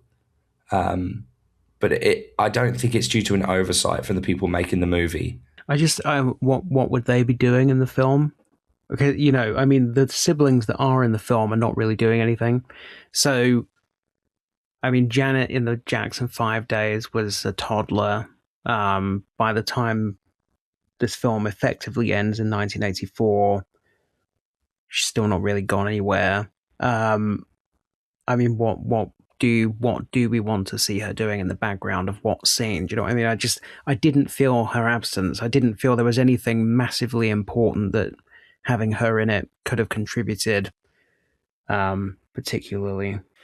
Except for the fact that you do think of a movie like this basically gets in the history books, right? Like, people going forward, they now believe that a fax was sent to fire Joe, right? They now believe this, they now believe that. So in this reality, there's one female Jackson sibling, you know, and I think that is a bit weird, but I think you're right too. They would have just been shadows / wisps in the air as well and wouldn't have added anything necessarily. But it just felt a little bit weird to me to to continue to see LaToya bouncing into the scenes, but no one else. Yeah, and you know, for me, it's I think part of it is as fans we know too much, right? We know how much Janet and Randy was around during that time, right? So I think of the scene where he was going to the studio creating demos. Well, we know that Randy was pivotal during those times, where he was the one that was, playing the instruments for Michael. So those demos came, especially during the Destiny Off the Wall years, right? So Randy and Michael were in the studio recording, and Janet, for that matter, as well. And then also just the dynamics in the home, right? Like you said, LaToya is constantly popping up. Well, I think Janet was there as well. So I just think that really, and then also the victory tour scenes where they were doing working day and night. And then there's the conga solo, and they kind of hinted at it and they showed it and then cut away real quick. Well, we know that's Randy's part, right? And there was such an energy between Michael and Randy. And so to not have him there, really, just for me as a fan and a fan of the Jacksons, just as much as Michael, that really for me just kind of threw it all off. That just, I could not enjoy it as much as I wanted to, because I knew Randy was such an important part of Michael's life during that time. Can I just pose a question to everyone on the call?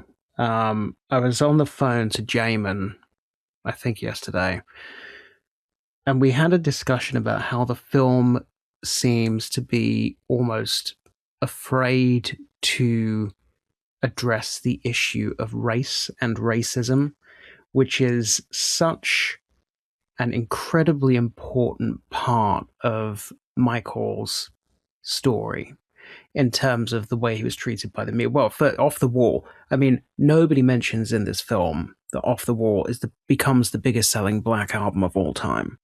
Nobody mentions that despite this, he still can't get on the cover of a mainstream magazine, that the Grammys snub him.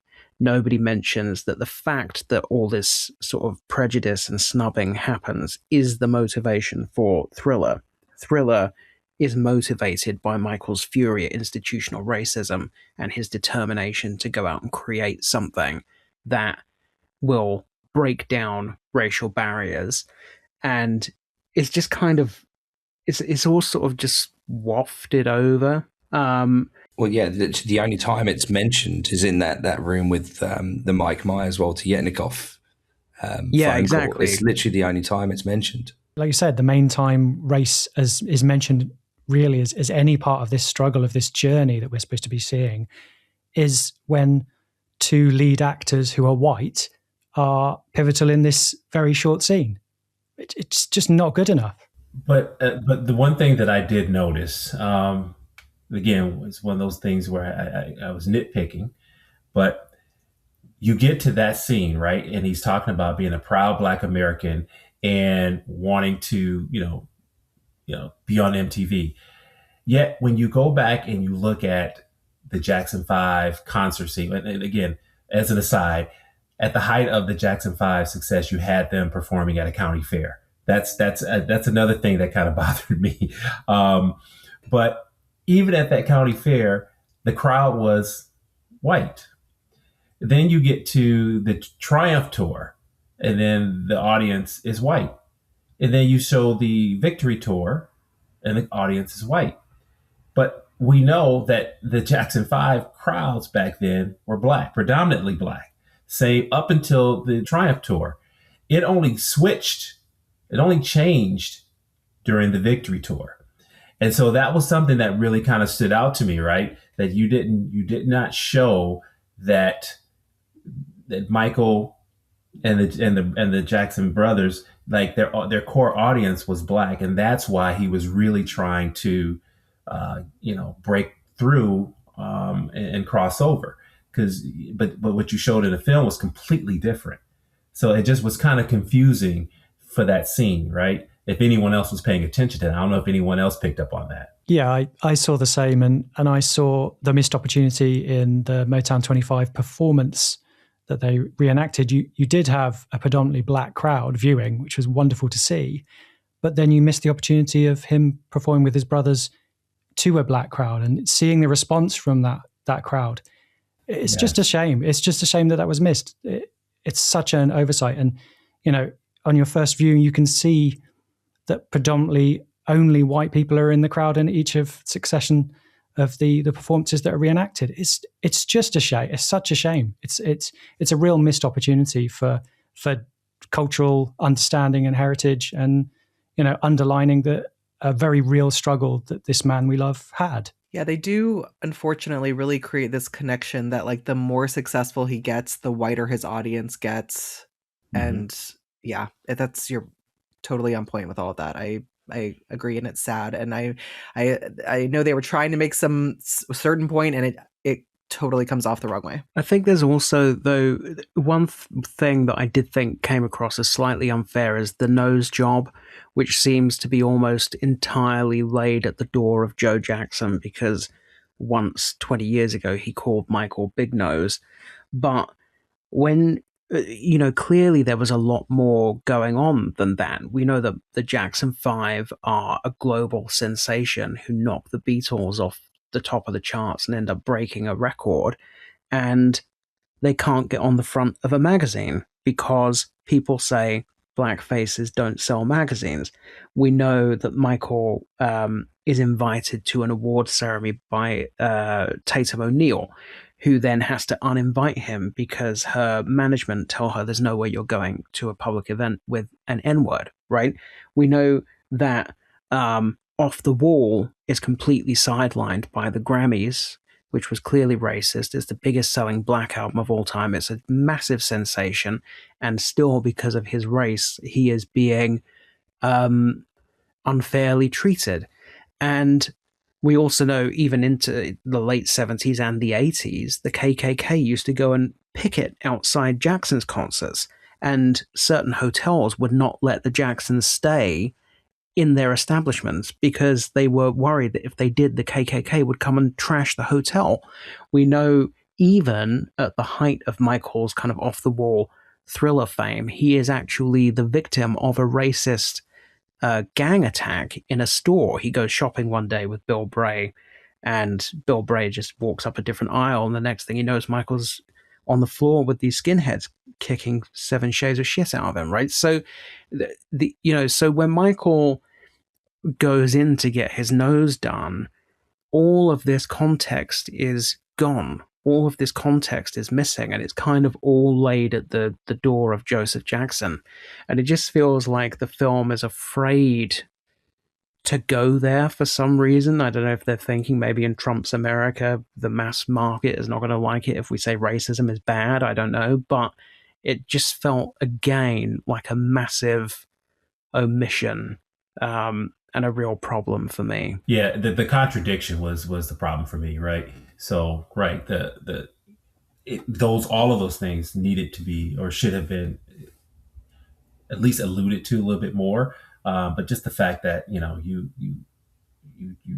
tried to whitewash those early years with those crowd scenes, and then you get to the thriller years, and he's trying to break through. Well, you just showed us that he had already broken through. Right? He had those audiences. So what were you trying to accomplish there? So I agree with you that they probably did not want to touch it in this political climate right now, because it may turn people off. It's easier to just make Joe the villain and have it be a personal journey, right? Well, at least that's a great point, right? It's easy to make him that one-dimensional villain, instead of really kind of getting to the heart of what he went through, all of it, the racism and all. Well, I think that also, they continue this whole idea too of just like him being kind of this, back to kind of the comment I made about infantilizing him, this angelic, pure everything. I mean, talking about all that stuff, it complicates the whole story in uncomfortable ways, right? And this is a movie where they don't want us to be uncomfortable, right? They want us to just see Michael as the angel who was getting his, in that scene in the pool, getting his songs from the heavens, right? They don't talk about process at all in this movie, except maybe the little cards he puts on the wall, perhaps a tiny bit, but they're leaning into that, and that it just all came to him, like the angel sent it down, God sent it down, and that's it. And he was a pure being in the midst of, whatever else. And there's nothing else that exists, right? We just have to believe in that. And that is unfortunate. I agree. I love everything you guys have said about all of this. It's so important. It's such an important part of a story. And I fully agree. Missed opportunity there. I mean, that's not to say that they haven't had really good attention to detail in other areas. I mean, I was listening to Brad Sundberg's podcast last night that he had with Jared, about their experiences watching the movie. And they noticed things like, the microphone that was used in the studio scenes being the correct one that Michael actually used, and the speakers that Bruce Woodian had being the correct speakers. So there is that attention to detail in other aspects of the movie. So that's why I suppose it's annoying is probably the wrong word, but it's the one that springs to mind. It's a little bit annoying that there's not the same attention to detail when it comes to a storyline and actual events. Yeah, I noticed the same attention to detail when it came to the televisions that were shown of the various eras as well, all Sony branded, lovely Sony Trinitrons or PVMs in the studio, all period correct. And you're like, yeah, that's all very correct and well researched, and they've built the sets really well. I think we're just missing the stuff that's on the cutting room floor that brings it together, the level of detail and forethought and money that must have gone into filming other stuff that just wasn't used for whatever reason. So we'll still hope for that director's cut. Right, exactly. So I just want to come back to Jaafar and in particular with this next question for you guys. Did the film connect with you emotionally? Did Jaafar's portrayal connect with you in an emotional way? Or was it more through nostalgia? Nostalgia for me. I would say there were two moments for me that really emotionally had impact. The first was the beating near the beginning. That was deeply shocking and genuinely stirred up emotion. And the other, which no one's mentioned yet, but I thought the Pepsi burn was handled extremely well. Very, very dramatic, really did underline the severity of what happened and how truly horrible it was. Because again, that sort of skated over a lot of the time as though it's a nothing, when in fact it was a completely life-altering event. So I thought those two things were handled very well. Beyond that, I can't really say that it moved me particularly, but it was a massive nostalgia hit. And I went into this film thinking I was going to completely hate it. So I came out, I went in having read the critics were all giving it 1 star. The super fans were all giving it 5 stars. I came out thinking it's probably a 3-star movie, but that's 2 stars more than I was expecting. So I came out feeling positive in that regard. You guys heard it here. Charlie Thomson came out of the film feeling positive. I wasn't expecting this, Charlie. No, actually, overall, Charlie, I thought you've been more positive in this conversation than I was anticipating. Yeah, definitely. That was my first thought when he first started to speak. I'm like, oh, okay, well, good, Charlie. I mean, I'd agree with everything that Charlie said there. I mean, for me, it was absolutely a nostalgia thing. It was effectively going to see someone performing Michael Jackson music from the early part of his life. I agree that they handled the Pepsi burn part of it very well. Speaking to Marie and Loretta and people outside afterwards, they were talking about that burn scene and how hopefully that illustrates to people who aren't quite aware of the severity of that burn. Like, they know the burn happened, but they don't realize, as Charlie said, that it's so life-altering, and that's what led to him having, the prescription medication, the Demerol, the whatever. And I think it was briefly touched upon as well about the implants that they have to put in and have to change regularly as well. And Loretta made the point that burn incident happened on I can't remember the date, but it wasn't long afterwards at all. It was a matter of a couple of weeks afterwards. Is the scene where Michael's at the Grammy Awards with an armful of Grammys. She said, she sort of fact checked it, that the dates between when he was actually in hospital suffering from these burns and when he was back out in public again, looking like nothing had happened with an armful of Grammys, was relatively short. And you think of the intense pain that he would have been under while going through all of that as well. I hope that was brought to light. I reacted to Jaafar, as I said previously, just to commend his acting ability. That's I was like, yes, this guy's fully for it. I can get behind that. I really enjoy seeing the physicality of what he's doing. The only part that and yes, the beating and the burn scene, there were dramatic scenes and tense scenes. But the only part that I really felt a twinge of nostalgia for was when I first saw the intro to the old MJJ Productions video, where we see Michael's legs walking along and flicking out the sprinkles and then standing on the toes, which is then changed to Optimum Productions for this. Michael's release. legs in inverted commas. Yeah, in inverted commas. That was the bit where I was like, "Oh, I'm in for this ride." That was a nostalgia hit to see that section, to that little just callback, and I was like, "Oh wow, I'm in for something great here." But that didn't come to fruition, sadly.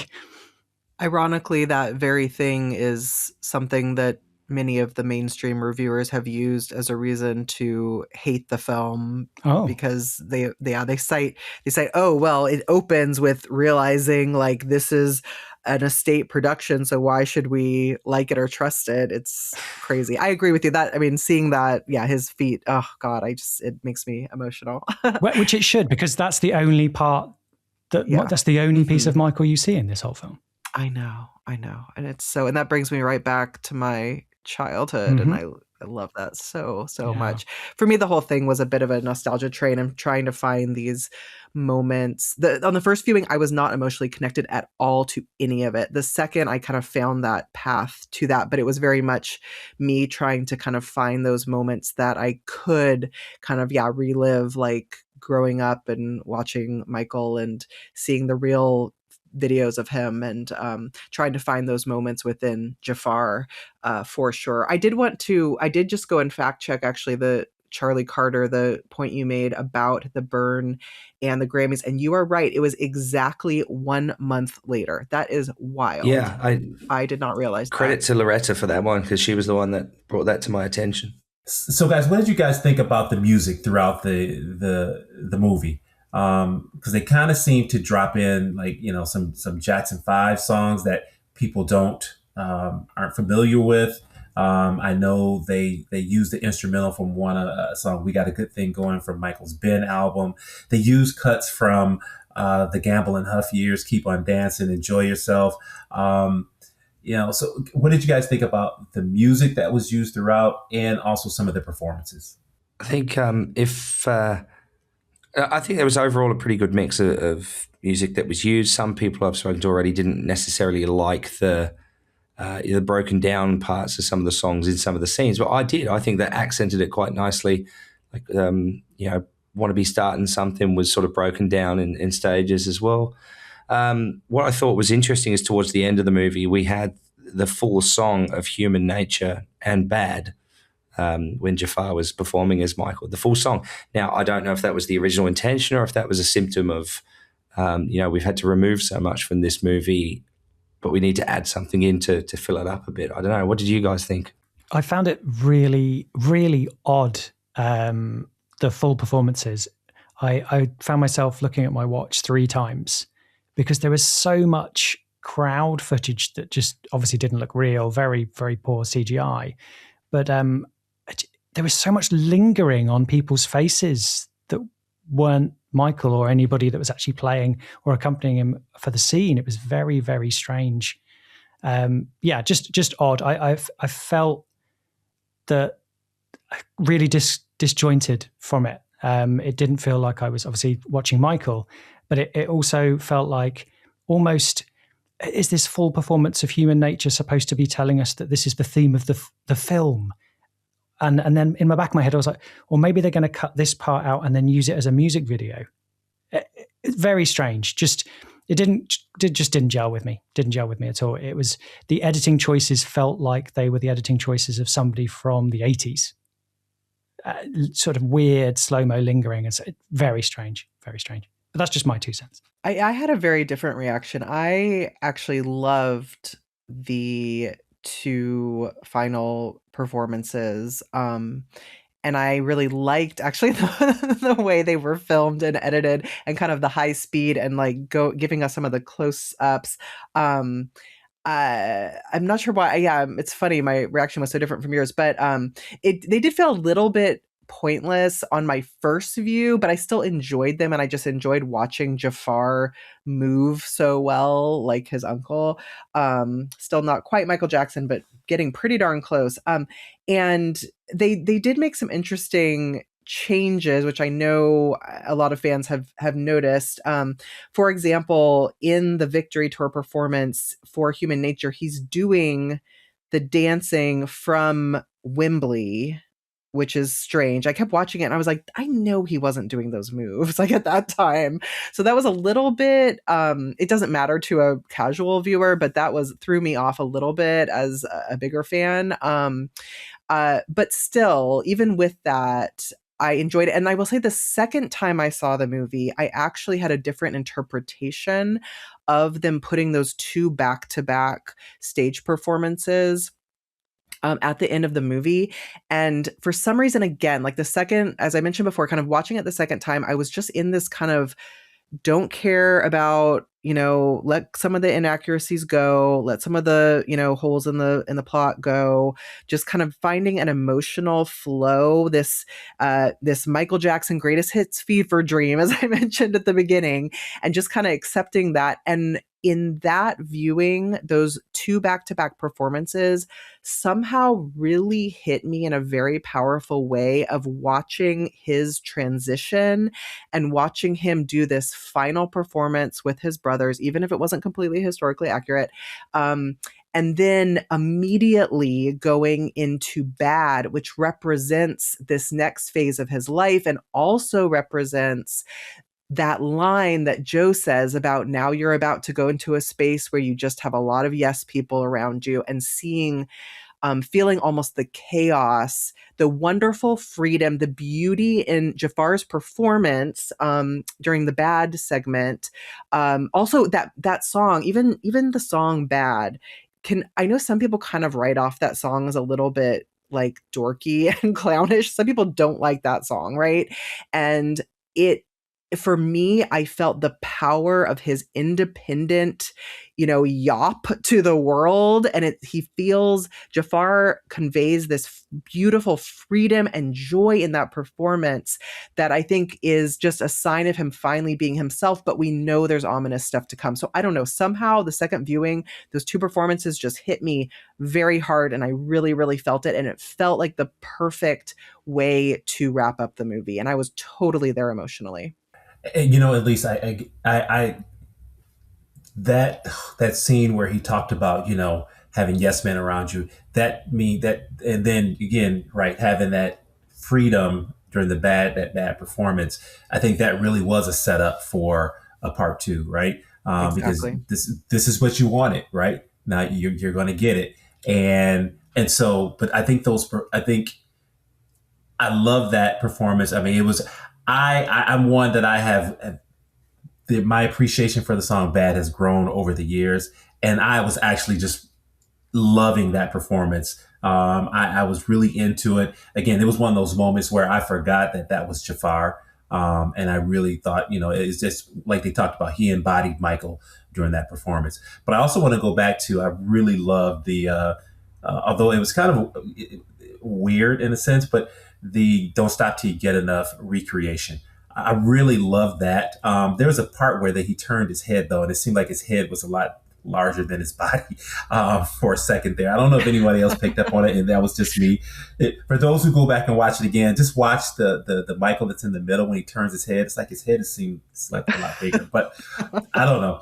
But I actually loved that performance, and I think throughout the movie, I just love how the brothers talked about this, about how Jaafar really embodied Michael. And that's what I walked away with in this. That's why I said, no matter the flaws, I think Jaafar did a phenomenal job just in terms of, embodying in Michael, and those performances really just coming alive and just popping out on the screen.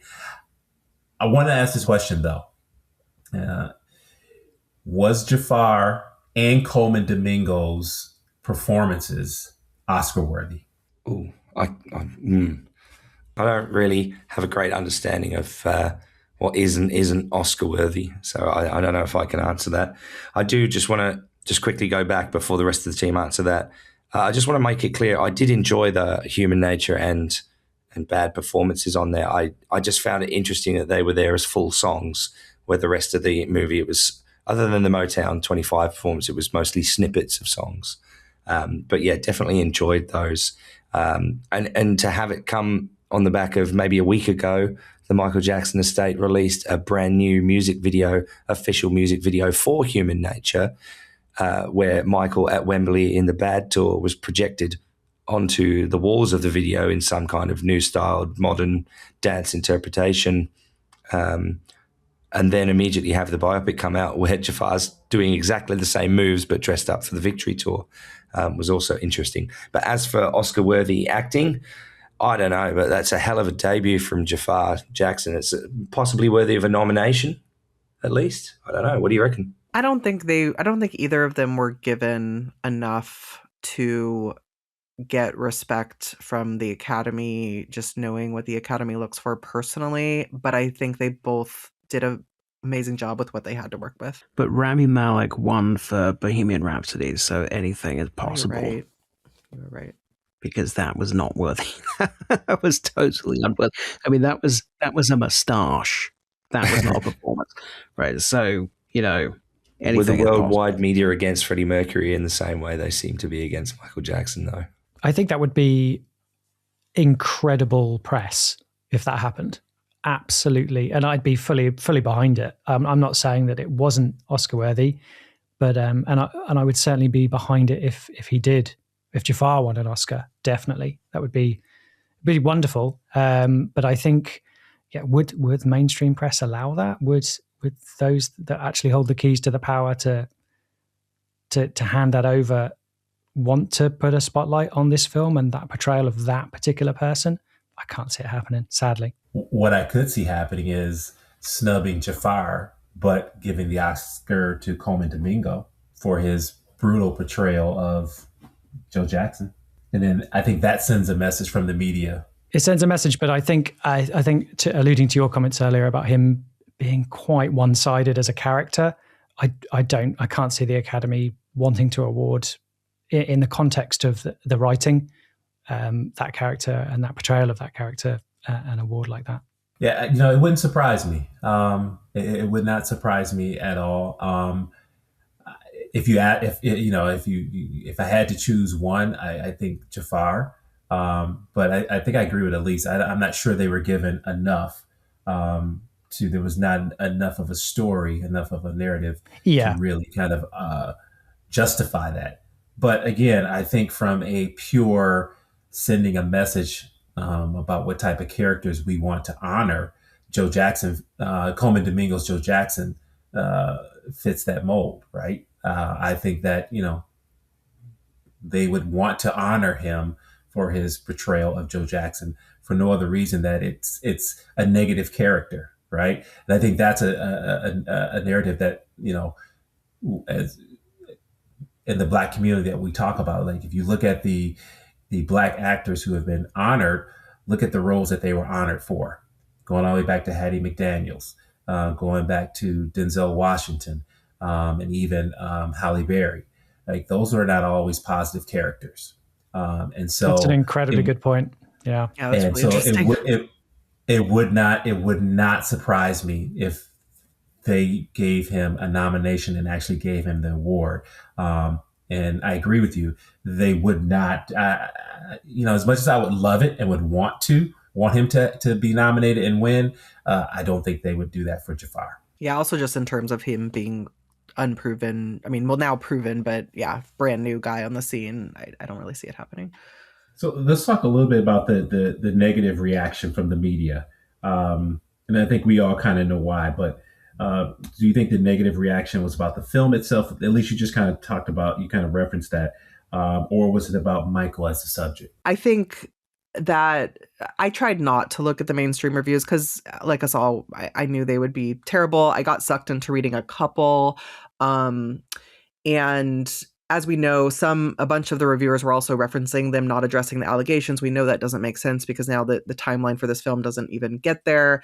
But I have to say the couple that I looked at, taking away maybe certain biases some of these people have, I have to say the RogerEbert.com review was particularly devastating. And I unfortunately read that one. Then I just stopped reading. I read like one more and I was like, I'm not going to look at these right now until I see the movie myself. But I have to say it also kind of wasn't wrong in some ways, that it did reference the montagey feel. It did reference, kind of a lack of character development. It wasn't completely off base. It did completely pan Coleman Domingo's performance, which I deeply don't agree with. One little bit of hope I found from that devastating review, however, which I would apply maybe to other really bad mainstream reviews as well, is that review at least, and if you're not going to like the movie, at least it ended with this. It said, you're better off going and watching Michael Jackson's real clips, real videos, real performances. And I thought, okay, this is terrible. This is devastating. It crushed me to read. But at least maybe there is a chance that it might still bring people back to go and watch what the real Michael did. And there is some value there. Well, yes. It gave me a little bit of hope. In fact, that's one of the points that the people I was with made as well, is that, we'll get onto the reviews side of it in the moment, is that in the credits where it just basically said his story continues or whatever, and they pretty much just had a blank screen with the rolling credits. Why not put some footage of real Michael there in concert, whether it's a bad concert, victory concert, why not put the real footage of Michael there rolling over the credits, give people some reason to stay in their seats at the end of the film, because pretty much as soon as you get to the credits, like you sit there in the movie theater or whatever and you're waiting for something and there's nothing. It's just the credits and then it's done. You're so right. That's crazy. And people would stay there too, because then they would think, oh, let's compare what we just saw to like how closely Jaafar really was to the dance moves. And people would eat that up. Oh, yeah, you're so right. Yeah. And even in the background scenes, I was looking in the background of, clips and news clips, and there is no archival footage used in any scene. I just don't, it doesn't make any sense to me that there's no Michael there. No, especially as they own the rights to that footage. Yeah. It's an estate movie. They can surely use this real footage. But with regards to the reviews, I avoided them basically because I go back to what Charlie said a couple of years ago when we were talking about the musical coming out. I think he said, and Charlie, correct me if I'm wrong, that on opening night, he was watching Twitter or something like that, and within minutes of the opening night performance ending, these negative reviews had been posted, like within minutes, fully written articles, so which clearly proves that they'd been written in advance. And I sort of had the same feeling that was going to happen with the Michael movie, in that these critics they've had these articles stashed up for weeks, months, however long, waiting for the right time right time from their point of view to release it. And I've just avoided all of it. I've not clicked on any of them, positive or negative, to be fair. And I see even the director, whose name we won't mention, about the false mockumentary from 2019, has also reared his ugly head and started making comments about it as well. And you just think that it's opportunistic vultures that are trying to capitalize on what is a very vastly positive Michael Jackson release with their own negative stories to try and score some points. And I really do think that's just with anything Michael Jackson moving forward. It's been in the past and moving forward. They're always going to be, the media is always going to, it's going to be a media hit job, right? I don't think they want Michael to get the positive press. They don't want to see him ever get back to his heights of popularity that he experienced back in the 80s. So I think that's just always going to be the case. And I do believe that there is, I don't want to even say a hint of racism, but I think it is very rooted in the fact that Michael was a Black artist who became the biggest artist of all time, right? I don't think there's an artist right now that can compare now. I don't think there's ever been an artist as big as Michael Jackson. And I think that still rubs some people the wrong way. And I think that's always going to rear its ugly head. It's always going to surface. So like you, I read one from local Detroit newspaper. He gave it a B-. And that's it. I knew it was coming. I knew that director was going to rear his head, and then one of his subjects put out a video as well. So I knew it was all coming, but I think you're right. I'm not going to give it any oxygen. I hope the movie is extremely successful, just despite them, despite their efforts, right? Yeah, and that's been the case with Michael, that anything that they put out about him or on him, it's usually successful after all the media and the press has panned it. And so it's just, for me, I think that's what we have come to expect and what we should expect moving forward. But I also think we should call it out that I think it really does. It is rooted in the fact that he's a Black artist and he's a Black man, and is rooted in racism. Yeah, I totally agree. And sorry, Charlie, just before you jump in there. And the other thing that fans do, and it goes back to what we were saying a few years ago with the negative press about, commenting. Some of the fans are very, very well versed and very, very, cohesive in their arguments against the negative stories in the comments. But by merely commenting on it or even viewing it, you're actually giving it the oxygen that they desire. So I've seen some fans, and they're very good and they're very correct, factually correct in what they're saying in the comments to defend Michael, but they don't realize that they're actually giving that that article the oxygen that they're craving. And if you just don't engage with those negative articles whatsoever, use your comments and your time and your energy on the positive ones to say, yes, I agree, or this is what I thought they could have done better. Give the positive articles the oxygen, and then overwhelmingly people will start writing the positive articles, because that's where they'll get the hits and the payments. Sorry, Charlie. Yeah, so it clearly is racist. It's explicitly racist. And a few years ago, we had the Elvis biopic was released. Elvis, who famously publicly dated 13 and 14-year-old girls and then ended up marrying one of them.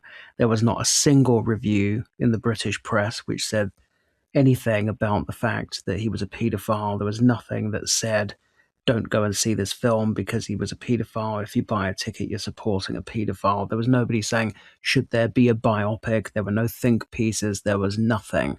And that double standard is applied consistently.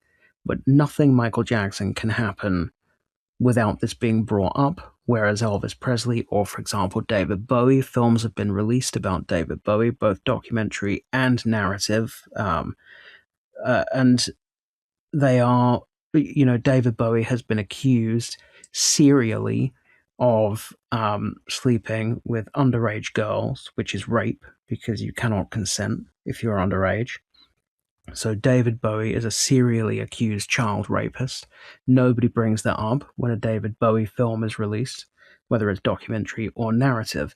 The media is extremely selective about who it wants cancelled, who it doesn't want cancelled, whose allegations should be taken seriously and whose allegations shouldn't be taken seriously. And the way that this film has been attacked by the media is clearly a concerted, industry-wide effort to destroy the film. And I noted there was an article that came out either this morning or yesterday, and it was by The Independent, and the headline was something like, moviegoers defy critics as Jackson biopic is a hit, something like that. And I thought, well, isn't that a Freudian slip? Isn't that a Freudian slip? Defy. Not ignore, defy. So you can't defy a review, but you can defy an instruction. So it's almost like a tacit admission that these reviews were specifically designed to try to kill the film, to try to destroy the film. If you're saying that by buying a ticket you are defying the media, you're accepting that the media was trying to instruct or control the public not to see the film.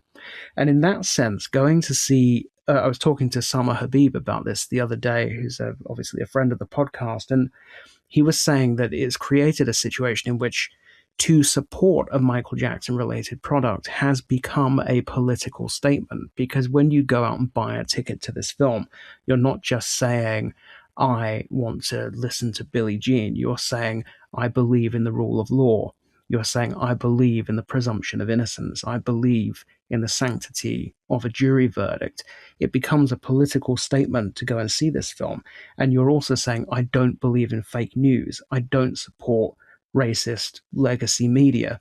So you're kind of, the media is forcing the public into a position where they have to take a side. And what the public has done in this case is it has taken a side, as it always does. This shit has happened to Michael Jackson since Thriller, right?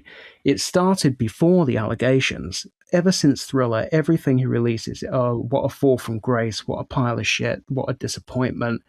This is going to be the thing that ruins his career, blah, blah, blah, every time. And it always turns into a gigantic success, except for Invincible. But in this instance, the public really has voted with its feet. So I've just been sent some data just now by Sama Habib. This is the #1 film in the world already. It is the #1 film in 65 countries. In 63 of those countries is the biggest ever opening for a biopic. It is currently slated to take $200 million worldwide in its first weekend. It is the biggest opening ever for a Graham King production. It's the biggest opening ever for an Antoine Fuqua film. It's the biggest opening ever for any biopic. And it's also the biggest opening ever for the screenwriter John Logan, which is important because John Logan wrote a James Bond movie. He wrote Skyfall. So for Michael to outperform a Bond movie is absolutely extraordinary. So this film has absolutely embarrassed the media. The success of this film is a complete slap in the face for the media. It's a humiliation. And that headline is oh so apt. Defied the critics. The public certainly has. And I think that's a great way to wrap up this discussion of Michael. At the end of the day, I think we all want anything related to Michael Jackson to be successful. And I think what you just read to us, Charles, was proof that there is an appetite for Michael Jackson. There will always be an appetite for Michael Jackson. And I'm just very glad that despite its flaws, that this movie is setting records in just the first weekend. And so I'm extremely excited, and I can't wait until Monday morning when the final tally is in. And I think that will be a big middle finger to the press and to the media from Michael Jackson and Michael Jackson fans across the world. In fact, as you say that, Shawn, Jaafar Jackson has just posted as well an image on his Instagram saying Michael, #1 movie in the world. Yeah, excellent. And that's, again, I think we all knew this. And I think you, as you said earlier, that we need to give oxygen to that, right? And call out, the hypocrisy when we need to call out the hypocrisy. But at the same time, we need to make sure that we need to give oxygen to the positive things about Michael. This movie, again, it's not perfect, but again, it's enjoyable, and I enjoyed it, and obviously millions around the world enjoyed it as well. So that was a great discussion, ladies and gentlemen. There was really a lot to unpack there, and I think we hit it from just about every angle. And so at the end of the day, this is clearly a film that's going to keep people talking. And whether it's the record-breaking box office, the divided critical response, or the standout performance from Jaafar as Michael Jackson, there's no question it's making an impact. So as we wrap up, huge thanks to the entire MJCast team, including our newest member, Simon, for bringing the energy and the insight today. This was a fun one. What do you guys think? This was fantastic. It was so great to connect with you guys on this. And Charlie Thomson, your comments were so brilliant. Thank you for bringing us back kind of to the core of what all this really is about ultimately. And yes, get out there and see it. This is, there's a whole separate conversation to talk about in terms of like supporting the estate. I know people have mixed feelings about that, et cetera. But at the end of the day, we're making a much larger statement about, as you guys said, the enduring legacy and interest in Michael Jackson. And that's so, so crucial. That said, we don't want to stop having these real conversations, which can include positive and negative opinions. We always want to keep the real story, I think, and focus on everything we do at the MJCast. And I thank all of you guys for all the brilliant insights you bring. I feel so lucky to know and work with all of you. I also want to give shout out to Jamin. And Jamin, we love you and miss you and would have loved to have you as part of this discussion too. I also want to let listeners know that this is not the end of this discussion. There's a lot to unpack here. I think we just scratched the surface in this chat. But at the MJCast, we are going to be doing a couple more episodes around discussions related to the biopic. We don't want to exhaust you guys on it, but we have some other, I think, kind of angles and perspectives that you guys will find really compelling that we're going to be releasing as well in the coming weeks. So please do stay tuned for that. But thank you all. And thank you, Shawn, so much for your great hosting of this conversation too. This was really, really fun. No, thank you. I appreciate it.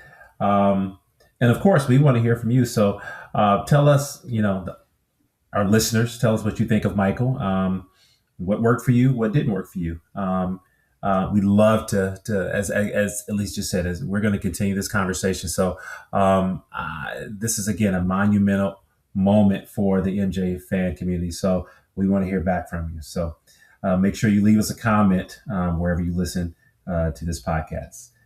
So with that being said, Elise, where can the followers of the MJCast find you? You guys can find me mostly on Instagram and Facebook these days at Elise Capron. I do try to check our MJCast email and social media messages as much as I can as well. So you can find me there too. I apologize if I'm slow these days. Parenting's kicking my butt, but trying my best. So, and our email, I should say, since I'm the primary person checking there, is the MJCast@iCloud.com. All right. Thank you. Charlie Carter, where can our listeners find you? I'm usually hanging around an airport like a weirdo. No, I'm on Instagram at Alpha Charlie Photos is the best place to find me. I'm on Twitter, X, whatever you want to call it, at Charlie W. Carter as well. I do have a personal Instagram, which is the same, but I don't usually accept people I don't know that on that. So if you do want to follow me, Alpha Charlie Photos on Instagram is the way to go. All right. Charles Thomson, where can our listeners find you? I'm on Twitter as CE Thomson, and I'm on Instagram as CE Thomson Journo. All right. And Simon, where can our followers find you? Best place is probably, I'm everywhere, but probably Instagram. Simon Paul Wilkie is the tag name, and Wilkie spelled Wilkie. Shawn, well done on hosting this. It's been a wonderful experience to have you in Mission Control, and just the others of you, thank you for having me on my first episode. It's been tremendous. Welcome to the team, mate. Yes, thank you. And you can find me on Instagram at Shawn.Shackelford. You can also find me on Facebook, also on Twitter at SAS Shackelford or SA Shackelford. I'm also on Blue Sky and Threads, but I don't check those as often. So if you would like to connect with us, you can connect with us at themjcast.com. We do have an account on Blue Sky, Facebook, Instagram, X, Threads, and YouTube. And if you have feedback on this Michael Jackson podcast episode, we'd love to hear from you. Contact us at themjcast@icloud.com. Or find the link to our many social networks on themjcast.com. And with that, this episode is a wrap. Keep living off the wall. Just want to say a quick thank you to all of those who've reached out to wish me happy birthday already. It's very kind of you, and I'll see you all soon. Woo. Elise? Oh, stay bad. Simon, do you want...